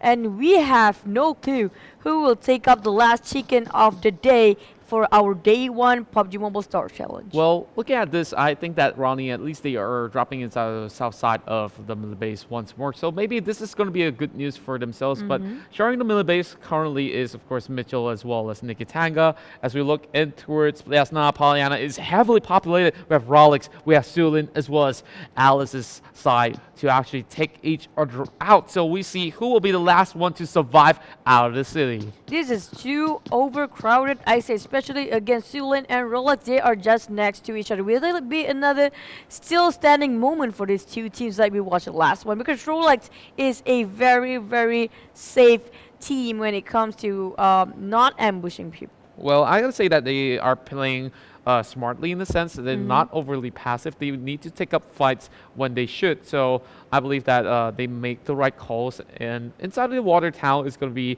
K7 Kaichi's side, just trying to cut themselves in towards the next zone, which will be the closest one. The closest city for them will be Pachinki, but that is just a little bit of a risk for them to take, but may just reward them as well, as Angry goes in for the headshot. Well, I'll take back my words. They are actually doing very aggressive shots in the early out of the game against Sulin's team, who is kind of struggling to get a better position to cover themselves out. With less of Kyra or Alice's team will take the advantage if they want to. We can see Natasha just not having enough meds to actually heal to 100%. Also, they should have no problem getting that revival in the way. Rollexxx trying to go in for a couple of peeks off the windows. They already know the positioning of the side of Sulin side. While Ochu Hoi is just getting himself in towards the same compounds once more, trying to actually spot out where the shots actually come from. Well, Sulin is kind of out in the open. We're looking at Alice might just gonna build this and evacuate to another compound instead. They don't want to take up the fights too early head on because nobody wants to be the first one out of the game. We still have 64 people left. Everybody is intact in the game. Nobody is out yet. Nobody is doing too soon. 16 teams still alive, still phase 1 of the game. Looking at Angry, he's really angry. Look at that tap! Straight away! Quick shots, that's really quick and a lot of damage there. Immediate peak fire is coming from the side of Angry, just trying to get that one shot, one kill potential, as Juicy will be able to take down O2Min. O2-9, just like that. Well, I gotta say 9 is definitely gonna have to struggle for a bit as Hoi tries to go in for a little push. Angry's just gonna rotate towards the back, and he does have the micro Uzi equipped with that K9 as well. Oh, Hui. Just gonna hop into the UAZ with the rest of the team. Just gonna exit out and move to another place. What just happened? Juicy managed to kill one Sulin just now. Well, there you go, securing the kill. Sulin has to obey. The damage has been done, and there's nothing more the rest of the team can do. While RawKnee is being ambushed by Stark across the map here. He's trying to go in for the taps, trying to find Tuck, just line those shots up. A little bit of good sprays coming with the 4 times M4 as he needs to ditch that buggy right there.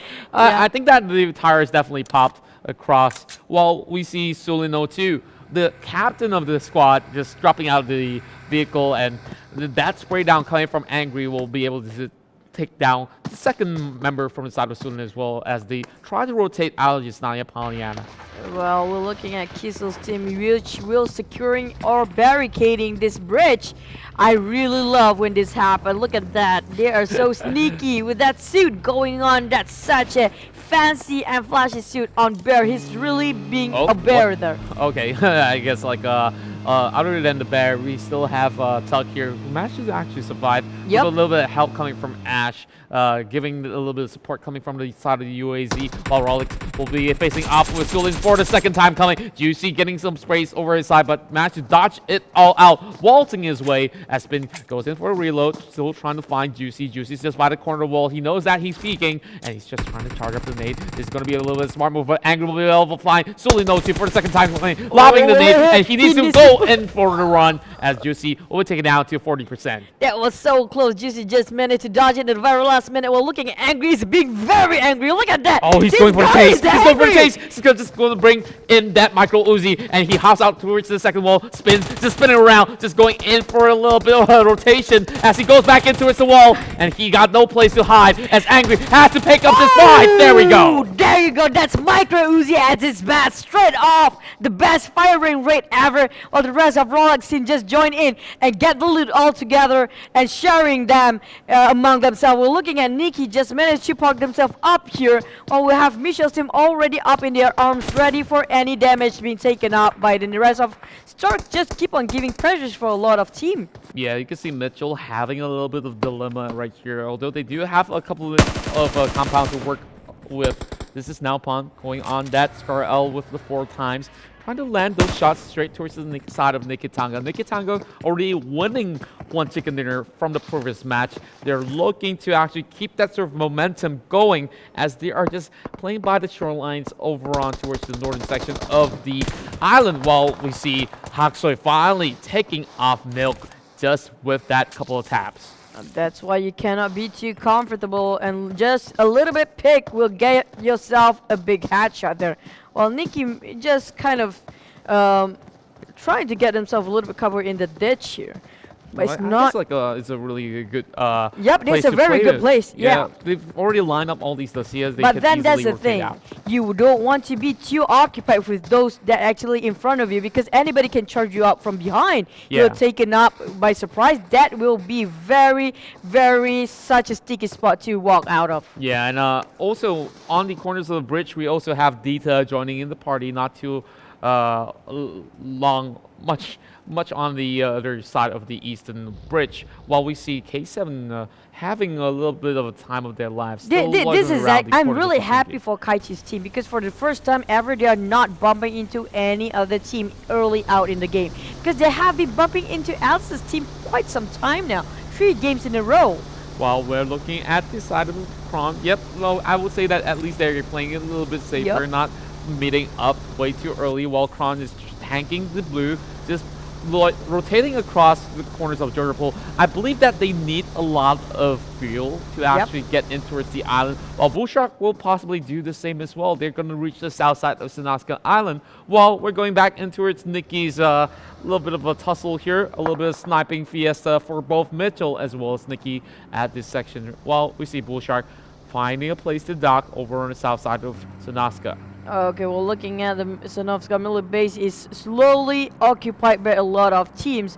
While there are some those who are coming up from the east, we're looking at ARXY against Sichuan again. Will they take up the fight or just bail it and move across into the southern side of the map? ARXY is playing it a little bit safer this time around, and the match just spot out a couple of visitors coming from the side of Sichuan, and he's going to drop that bike inside of the grass while they're still inside of the next phase. It's a little bit of a safe play coming from the guys of ARXY, while Zhang's a little bit late to the fray, while Science goes in for a couple of taps there and spots out Rollexxx members inside the water. Lucky enough, Angry did not manage to get knocked out. At the moment I speak of it, Sans brings him down. Oh, Angry will not be staying angry, because he will be out of the game. He was crazy just now. I was scared because he's a scary opponent. But looking at the high rolls being pressured so bad by Rahman, but being punished back with counterattacks by Rollexx's team. Juicy is struggling to make sure he got himself covered here. And you can see Dita just going in with a lot of snipes. Rahman is just on a great form. Has the Car 98 just zooming in towards the members of Rollexxx. Rollexxx trying to go in for the safe, and they know that somebody's out there. This is going to be a little tough for Rollexxx to actually get out of the home. But here comes Rahman going in for the push already. Oh, this is a big move coming up for the Fragger of Dita's team. But will they manage to cover him on time? They're coming in. Oh, there you go. Oh, this is a bold move. Sun's just gonna go and ambush again. Upwards. Rollexxx is getting himself ready. He's going in for the spray down there, and he will be down on the sneeze. And Dita Sands will secure that kill, taking off the leader of Rollexxx. And he's the only person around there. For the rest of the team is not budging to give him an extra hand. Rollexxx really in an icky spot. There's no way for him to actually run. As you can see, Sixless trying to avenge their fallen allies as he has that AK at the ready. Juicy's gonna bandage up, losing way too many utilities, and there's nothing much that they could possibly do about it. But what they really need is a couple of kills to get themselves a little bit of a head start in towards the early phase of the game. We see 2 minutes before the next blue zone takes in, while K7 might just actually get themselves into a little bit of trouble here as they cut across this bridge. Oh, they just bomb into Kisi right into the spot where they're having just camping going on here. And we're looking at Kisi just getting more kills and damage being done. K7 just gonna build this one out. It's just too much for them to handle by themselves. We see Kissel finally getting a couple of pickoffs right there. And we see over the top side of the hill is just going to be another team trying to actually get themselves into position to pick people off as Ben falls downwards and slowly bleeds out. And that'll be Kissel trying to actually secure that sort of kill. No. As Miffy gets sprayed there from the back of the Gareebooo squad. And he needs to actually regroup with the rest of Kissel 99. Well, looking at RawKnee, who is actually playing a lot of parking at the side of the mountain here. But I do see Gareebooo's team just charge right into the bridge camping area again. But looking at that, it might be a predicament for the team that's bridge camping there too long, because they might run down of utilities. Well, they still could possibly get as much as they can in that sense. Well, we see a little bit of a scuffle as Miffy will finally finish off K7 Ben. He slowly bleeds out. So K7 having Jingwei just watching it out from the other side of the middle base. This is the RawKnee just being on top of the hill as all of them are still inside of this garbage truck, while Bunk pulls out that Mini 14, has 90 bullets going for the reload, bringing back up to the extended 30 clips that he has. So he's just trying to actually clip some of the hits if it ever pops. Well, that's a hard place for them to be. For Kissel's team cannot even stand up, but that's a lot of damage taken out for both of the team. Bonk is being straight on headshot. They're almost clipping all the way down. While looking at Rollexxx is trying to just secure himself one kill. There you go. Kyra is a free kill for Sixless. Easy kill. No need to contest or whatsoever. Easy peasy lemon squeezy indeed. And Kira had no choice but to fall. I would say that the drive was pretty decent, while we see Lal also soaking a little bit too much of a damage. And if they were to cross this bridge, we know Gareebooo members are just waiting by the corners right there. Drone just going in for a little bit of peek on that 6 times, while Tuck has that 3 times M16 going in for Drone. Oh my, I guess it's a valiant attempt whatsoever. Yeah, that's a very long shot for Tuck. Well, he's living a Tug life like his name is. But looking at Jong, who's actually aiming for those in the sea. I don't know what is he aiming for right now. Maybe just trying to keep off the pressure of the shores here. Well, perhaps so. Maybe, oh, that's actually Dita's team here. We can see Rama just trying to swim his way across, while beside is just over on bottom side, finds Kissel 99, and beside just having to lose out their leader right there. Drone's gonna go in with the nade, trying to charge this one up. Will it be a Kobe? Oh, I think he actually lobbed it towards the side. I don't think it's gonna land anyways. But the rest of Gareebooo having Warong driving towards the side. He's gonna get a little bit more backup. And beside when we clip off away by Warong, the moment I speak about it, they managed to clutch this one off. This is hard play for beside it. He's being ambushed by multiple angles while Bear is trying to give the covers on top. Gareebooo is just trying to get the covers on him with a little Fire stone. the hole! Will it hit the Kobe here? We have to wait. The judgment call. Whoa! Beam away!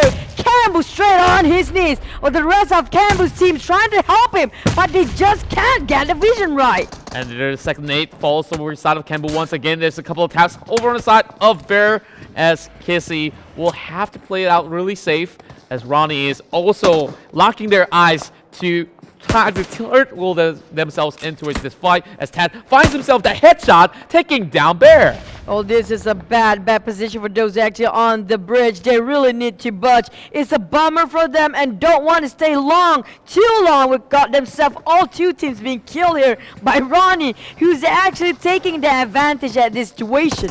They're hiding behind the lower side of the bridge while the circle is going to appear towards the side of Novo.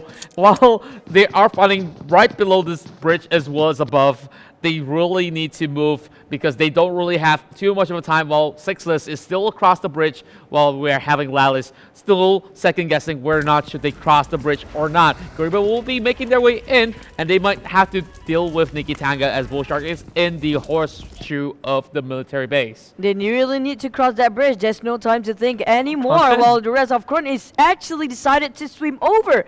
We're looking at K7 Kaichi's team. It will actually take this to their hands. They will be playing the fishing game. This will be a big fish too for them to take on for Chin9. Will he spot them out? I think they do. This is for a bad tap pass. there. It's an iron side AK. Burns down. Burns right there, dropping him to 10%, but not being able to finish him off as of yet. He's trying to actually get himself towards at least the corner wall so that he can met himself up. Spots out Kronten as well. Oh, he doesn't have any scope. With only iron sight, Chin9 is kind of hesitating. He actually can get all the 3 kills. But we're looking at Mitchel and ARXY. They're trying to go in and ambushing. We're looking at this. Will it be a torture for Mitchel's team? Looking at Kronten just charged right in. Torties. And this might be a double kill. There we go. Whole team being wiped out by ARXY. Being a very bold team charged right in. Very aggressive play. That was a perfect spray down coming from the side of Torty. And speaking of the spray down, here we see Miffy unloading the whole clip straight over the side of the enemies while he's still hiding inside of this dumpster while we see Gareebooo slowly marching upwards. They find themselves a little bit of a fish to fry, trying to drop a nade, going for the revival, but they don't really have much places to run. He's keeping his eyes locked towards the side of Warren as they are dropping a couple of nades. Drone just nade himself, if I'm not mistaken. That was a big, unfortunate. While Drone tried to get the other way around, they might just get this whole team wiped by There we go. They punished for barricading the bridge way too long. They've been hiding for such a long time, and there's just nowhere for them to hide any longer. But speaking of hiding here, we finally see Kronten OP docking by the shorelines there, trying to heal themselves up, while Chin9 still going for the hunt. Not really sure where exactly did they stop at, but they know that they can't really go way too far off. They've already secured 1 kill in that sense, and K7 only have 2 members, so it might just be a 2v2, but Xingwei says, no, I don't want to join in towards this shore. I'm just gonna stay here, and if you get knocked down, maybe I'll just come by to save you. Yeah, probably. But looking at Kron's team, I like how very inventive they are, staying at the shoreline and at the same time just hiding beneath that stones there. Nobody can actually get the angle right to see them, so they might want to play the healing game at the last circle here. Yep, and speaking of that, we are going back towards the side of Kronten as Mazik will find his way upwards. This is just a really good aim as he might be able to take down Ash, but he's not really pulling off the trigger. He's waiting to see whether or not there's some other members lurking nearby. The other members for Kron's team actually just playing the safe game. I don't think he wants to open fire way too soon. That might expose himself way too much. Well, looking at the Dynamo's team, they are very comfortable at where they are, while Dita Sans is more than happy.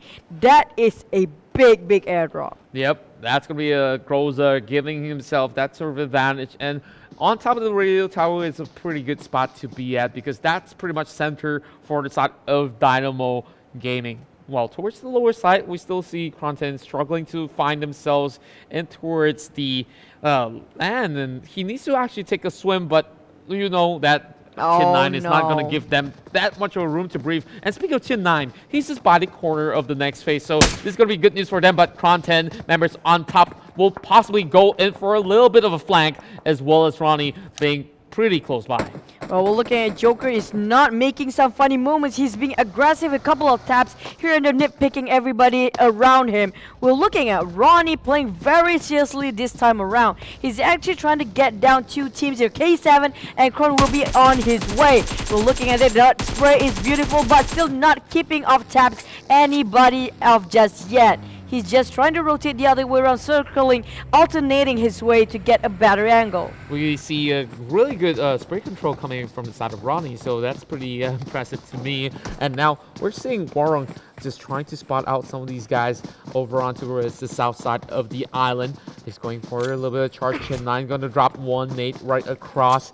He's still got 2 more to go. He's flanking it straight towards the side of Bong, so that's going to hold them off for a little bit more, but I'm not too sure for how long though, as we see Chin9 is trying to actually go in for the hunt, dropping another smoke right in front of him as Jong goes in for the flank. Oh, there you go. Jong is making a big kills there. 1 more to go. Dashro might be the next victim. It will finish off by Jong, but that's just reversed the other way around as Dashro actually finally finish him off. And Coco try to do control damage here, but it's a very risky to revive right in front of Dashro, who's already more than ready to take them down. And here comes the nade flying right across. That's not going to land towards the side of Destro. It might do a little bit of chip, but he lobs 1 straight towards the side of Coco as well. So this might just be a 1 versus 3 situation. And this is the final member for the side of Gareebooo. So he needs to play it out really smartly. Both charging up the nade. And who will it be to fall this time around? He lobs it straight towards the Destro, but he soaks not enough damage to take him out. Ouch, that's gotta hurt. Half HP gone and still half more to go. It's 1 versus 3 with not much thing going on. He still have a lot of first aid, but there's no time for him to heal himself. Oh! That nade just finishes him off straight away. That's 1 team out. And Dastro, that was a bold and warrior move, but it's not enough. Well, I gotta give him a effort for that, while Drone getting a couple of taps coming from the side of RawKnee. Hydra will be able to go in for another snipe as well. Kronten over the lower side. Well, RawKnee goes in for a flank. Will be taken out. Eye for an eye. Drone for the side of RawKnee, while Chin9 tries to take out RawKnee, going for the third party kills, as Tuck will be able to finish him off with another nade. Chin9 also trying to survive. We see Gareebooo, despite of this, blots out RawKnee members right there. There goes Ted. And Bong is trying to make the clutch again for this 4th match of the day. Will be the final clutch for him, but not enough. He managed to get the secure kill by Ted there. 1 more kill by Bong. It's 2 versus 1 just now, but Ash is waiting from the side, being punished. Bong taken up down, and this will be a secure kill by Ash. You can see RawKnee members just smiling and just grinning the moment that he sees both teams just having a little clash towards the upper side of the roads, and over bottom side we see NIKITANGA having members wiped away by Bullshark with that sort of amazing spray. That's a big detonation coming across, not being clipped by the camera, but that's a-okay. We see Dita going against the members of Rollexxx, as we see Juicy getting taken out by that Groza spray. And that was a bait taken up by Juicy, while Sun's been waiting for the flame, sacrificing 1 member and he's the sole survivor for Dita's squad. We're looking at Ash is actually at the same state as the Dita's team. And while Gareebooo have 2 more men left, the rest of Dynamo might just take this into advantage.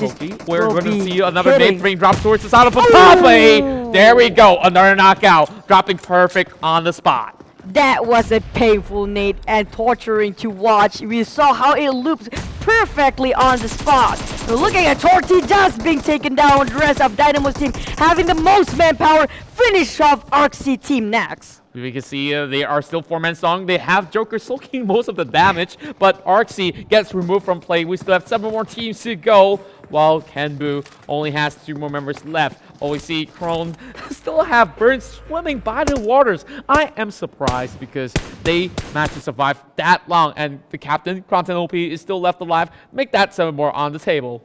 Well, the moment you said it, that's where they're picking it off fight against him. While we're looking at Dynamo, I like how they're playing this game. Joker has been the one fragging and tanking all the damage, playing the black sheep of the family, but that was just a lot of plays done by the rest of the team covering him up. Totally agree with that. And now we're looking in towards the side of Xinxuan, and they are still pretty much healthy with all 4 members, not even taking much of a damage, and they've already secured a total of 5 kills for their squad. Now we're looking at Pi, spots out Smokey OP. He managed to run out of that, while Kronten will fall out eventually, and that is just a little bit of a bummer for him, as we see Dynamos are right inside the zone as Xinxuan slowly charging towards the side of Sands. Coco trying to get the sense. He knows he got the sense of Sands there, but it's not just enough. While he's struggling with the blue zone, trying to call himself away. And this is hard to watch and hard to play for Sands.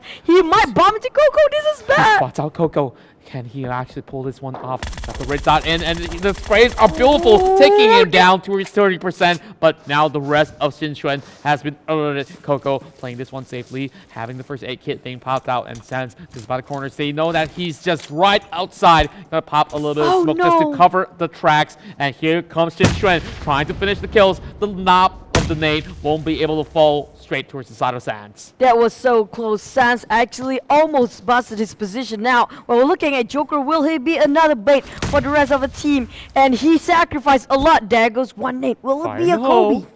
I'm not sure if it's going to land towards the side of front. It's a little bit far off, but good attempt whatsoever as Joker trying to cut across by the edge of the circle. We see him having his armor already shredded up, but here comes Siren. Oh, that tap though coming from the MK14. A Spider's in a lot of pain. Siren just knock him and just run away. He don't want to overcommit to this fight, but that's one more to go as Kron is suffering. We have Bullshot on the eye of Jokers now.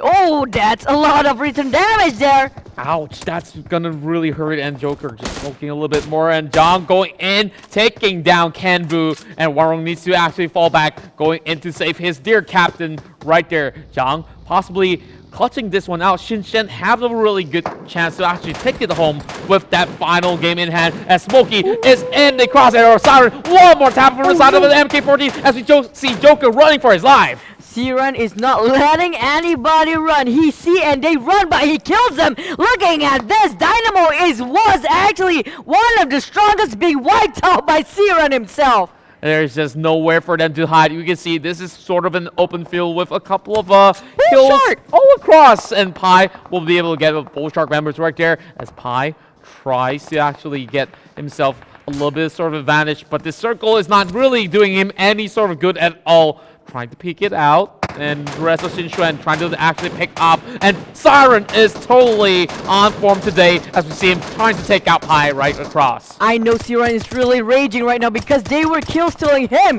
Bullshot was being mean just now. It will be only 2 teams left with almost similar manpower, but look at that! That's Pi just crawling on the ground. Well, there's a lot of smoke being popped up in the middle of the road. It will be Bullshot Tron as well as Bullshot himself coming up from the flanks, crawling, creeping in silently, trying to get the vision right. We can see this is going to be a 4v4 situation, but we can count Pi out because we have no intentions of saving him. So make that a 3v4 situation as Coco tries to cut across, gets spotted out by Bull Shark himself, will be knocked out right in front of his face, but he gets spotted out as well. He will be taken out next. This is just Siren clipping him with the Scar L, unloading that Raph, and now trying to look for that chicken dinner. Oh, this is Shark going down. The team leader is no more in the game. We have Tron being aimed on that crossover of Joe's now. That was straight in his line of sight. Nice pixel shot. Straight away knock him down. Joe definitely picked such a great fight right there, and he still has time to actually go in for the revival towards the side of Pi. He's still not down for the count as of yet, but the zone is taking in 3 seconds on the clock. Xinxuan has this sort of advantage. There's still 1 member inside of the zone, so this is just getting harder as it goes. Pi will be still on the ground as we manage to spot out Zhang. That is going to be him getting removed from play. Joe is still trying to revive Pi. Will it be the right judgment call? We're looking at Xinxuan's team have 2 more men left, while the rest of Bullshark will get themselves a big advantage once Pi on his own feet. You can see him prone on his belly, trying to crawl towards the box, trying to get a couple of supplies. Not having a little bit of chance there as Tron goes in for the spray, takes out Siren. The main man of Xinxuan is down on the ground. That was straight in the line of sight. He got it straight, and that finish of Siren straight away. It will be Bullshot against Xinxuan now. Bullshark having the numbers now. Shinchuan himself is just thinking, how on earth am I going to clutch this one off? And Bullshark is in the top and best form out of the whole tournament. This possibly might just be his game because they have a total of 12 kills occurred, and if they take down Shinchuan right here, it will be a total of 13 kills. It will be the biggest play for this PMSC history if Shinchuan manages to take 3 people down with 1 nade to rule them all. Well, Please. I'm not sure if that's going to happen though. If he does pull that clutch, I will just strip off my headset right now. I can't really take that sort of intensity, but anything could happen at this sort of moment. But they're just waiting for the time to take away. And I think that because of this sort of situation, Bullshark knows they have all the time in the world, and this is going to shrink all the way down. Shinchuan just by the corners right here. He might just have to crawl in for a little bit more. Slowly walking in towards the rest of the Sharks as the Sharks are ready to bite, dropping a couple of nades. He's taking too much damage and he's still trying to crawl it out. There's no way to run as he has to go in, charging right through. And this is Bullshark going in with the match for victory. Winner, winner, chicken dinner. Well, we got ourselves 2 chicken dinners for Bullshark's team. That was amazing play by Shinchuan, who held himself for a very, very long time. Well, it was a big clutch if that can be pulled out by him, but it's, well, they are kind of segregated. 1 nade cannot rule them all, but that zone is really not favoring Shinchuan as well. Definitely, and I gotta say that Shinchuan definitely played out the game real well because they were controlling the eastern side of Sanaska military base, and as the game progressed, they slowly have to collide with all the other teams that were down on the shorelines. There were also teams coming from the back as well, and they managed to pick themselves up a couple of times, and those were really tactical plays that we've seen coming from the side of both Bullshark as well as Shinchuan as they try to take each other off from quite a distance as well. And at the end of it all, I would say that Bullshark definitely topped out the game with the highest amount of kills in match number 4. They were already one of the kill leaders in the game, so maybe they will top up more now and harder to strip them off the crown because they have been aggressive throughout the whole 4 games of the day. It was actually the last game for us for day 1, but we still have day 2 for tomorrow again with Miramar and Erangel for 3 games of Erangel throughout the whole day. Make sure you guys stay with us and to be sure to just find that YouTube as well as your PUBG Mobile ID, okay? Yep, and of course, with that being said, we still have to tablet the scores, and we have to look back and towards some of the matches that happened today. We have Kronten taking one of the chicken dinners, while by NIKITANGA and Bullshark now secures one as well. And each of the games were definitely special, and we see amazing nade lobs, some clutches here and there, and there's so many nail-biting moments on each of these chicken dinners. It could have been anybody. Yeah, but in the last one, of course, 1v3 is a little bit tough for Shinchuan, but nevertheless, coming in second place is not too shabby after all. But then giving up to RawKnee's team. Well, you see that when they actually on their serious mode on, they are actually really scary. Yeah. And then we have one more play. Angry is just being angry throughout the whole game. Well, I'm scared. I really like how Rollexxx actually played it out. They got clipped up in the corners of Milta for a couple They were of times. aggressive. They were taking a couple of pickoffs, but I think that it was a really rough place for them to be at. And remember, Kissel was inside of that dumpster for such a long time, and then yeah, they were being punished there are for teams that. just coming in to just remove them from play. So there's just nowhere for them to hide in that final match itself. And other than that, there's just so many other action coming from the side of NIKITANGA, trying to actually snipe people off right down below. Mitchel had the longest trade-off between both of these squads.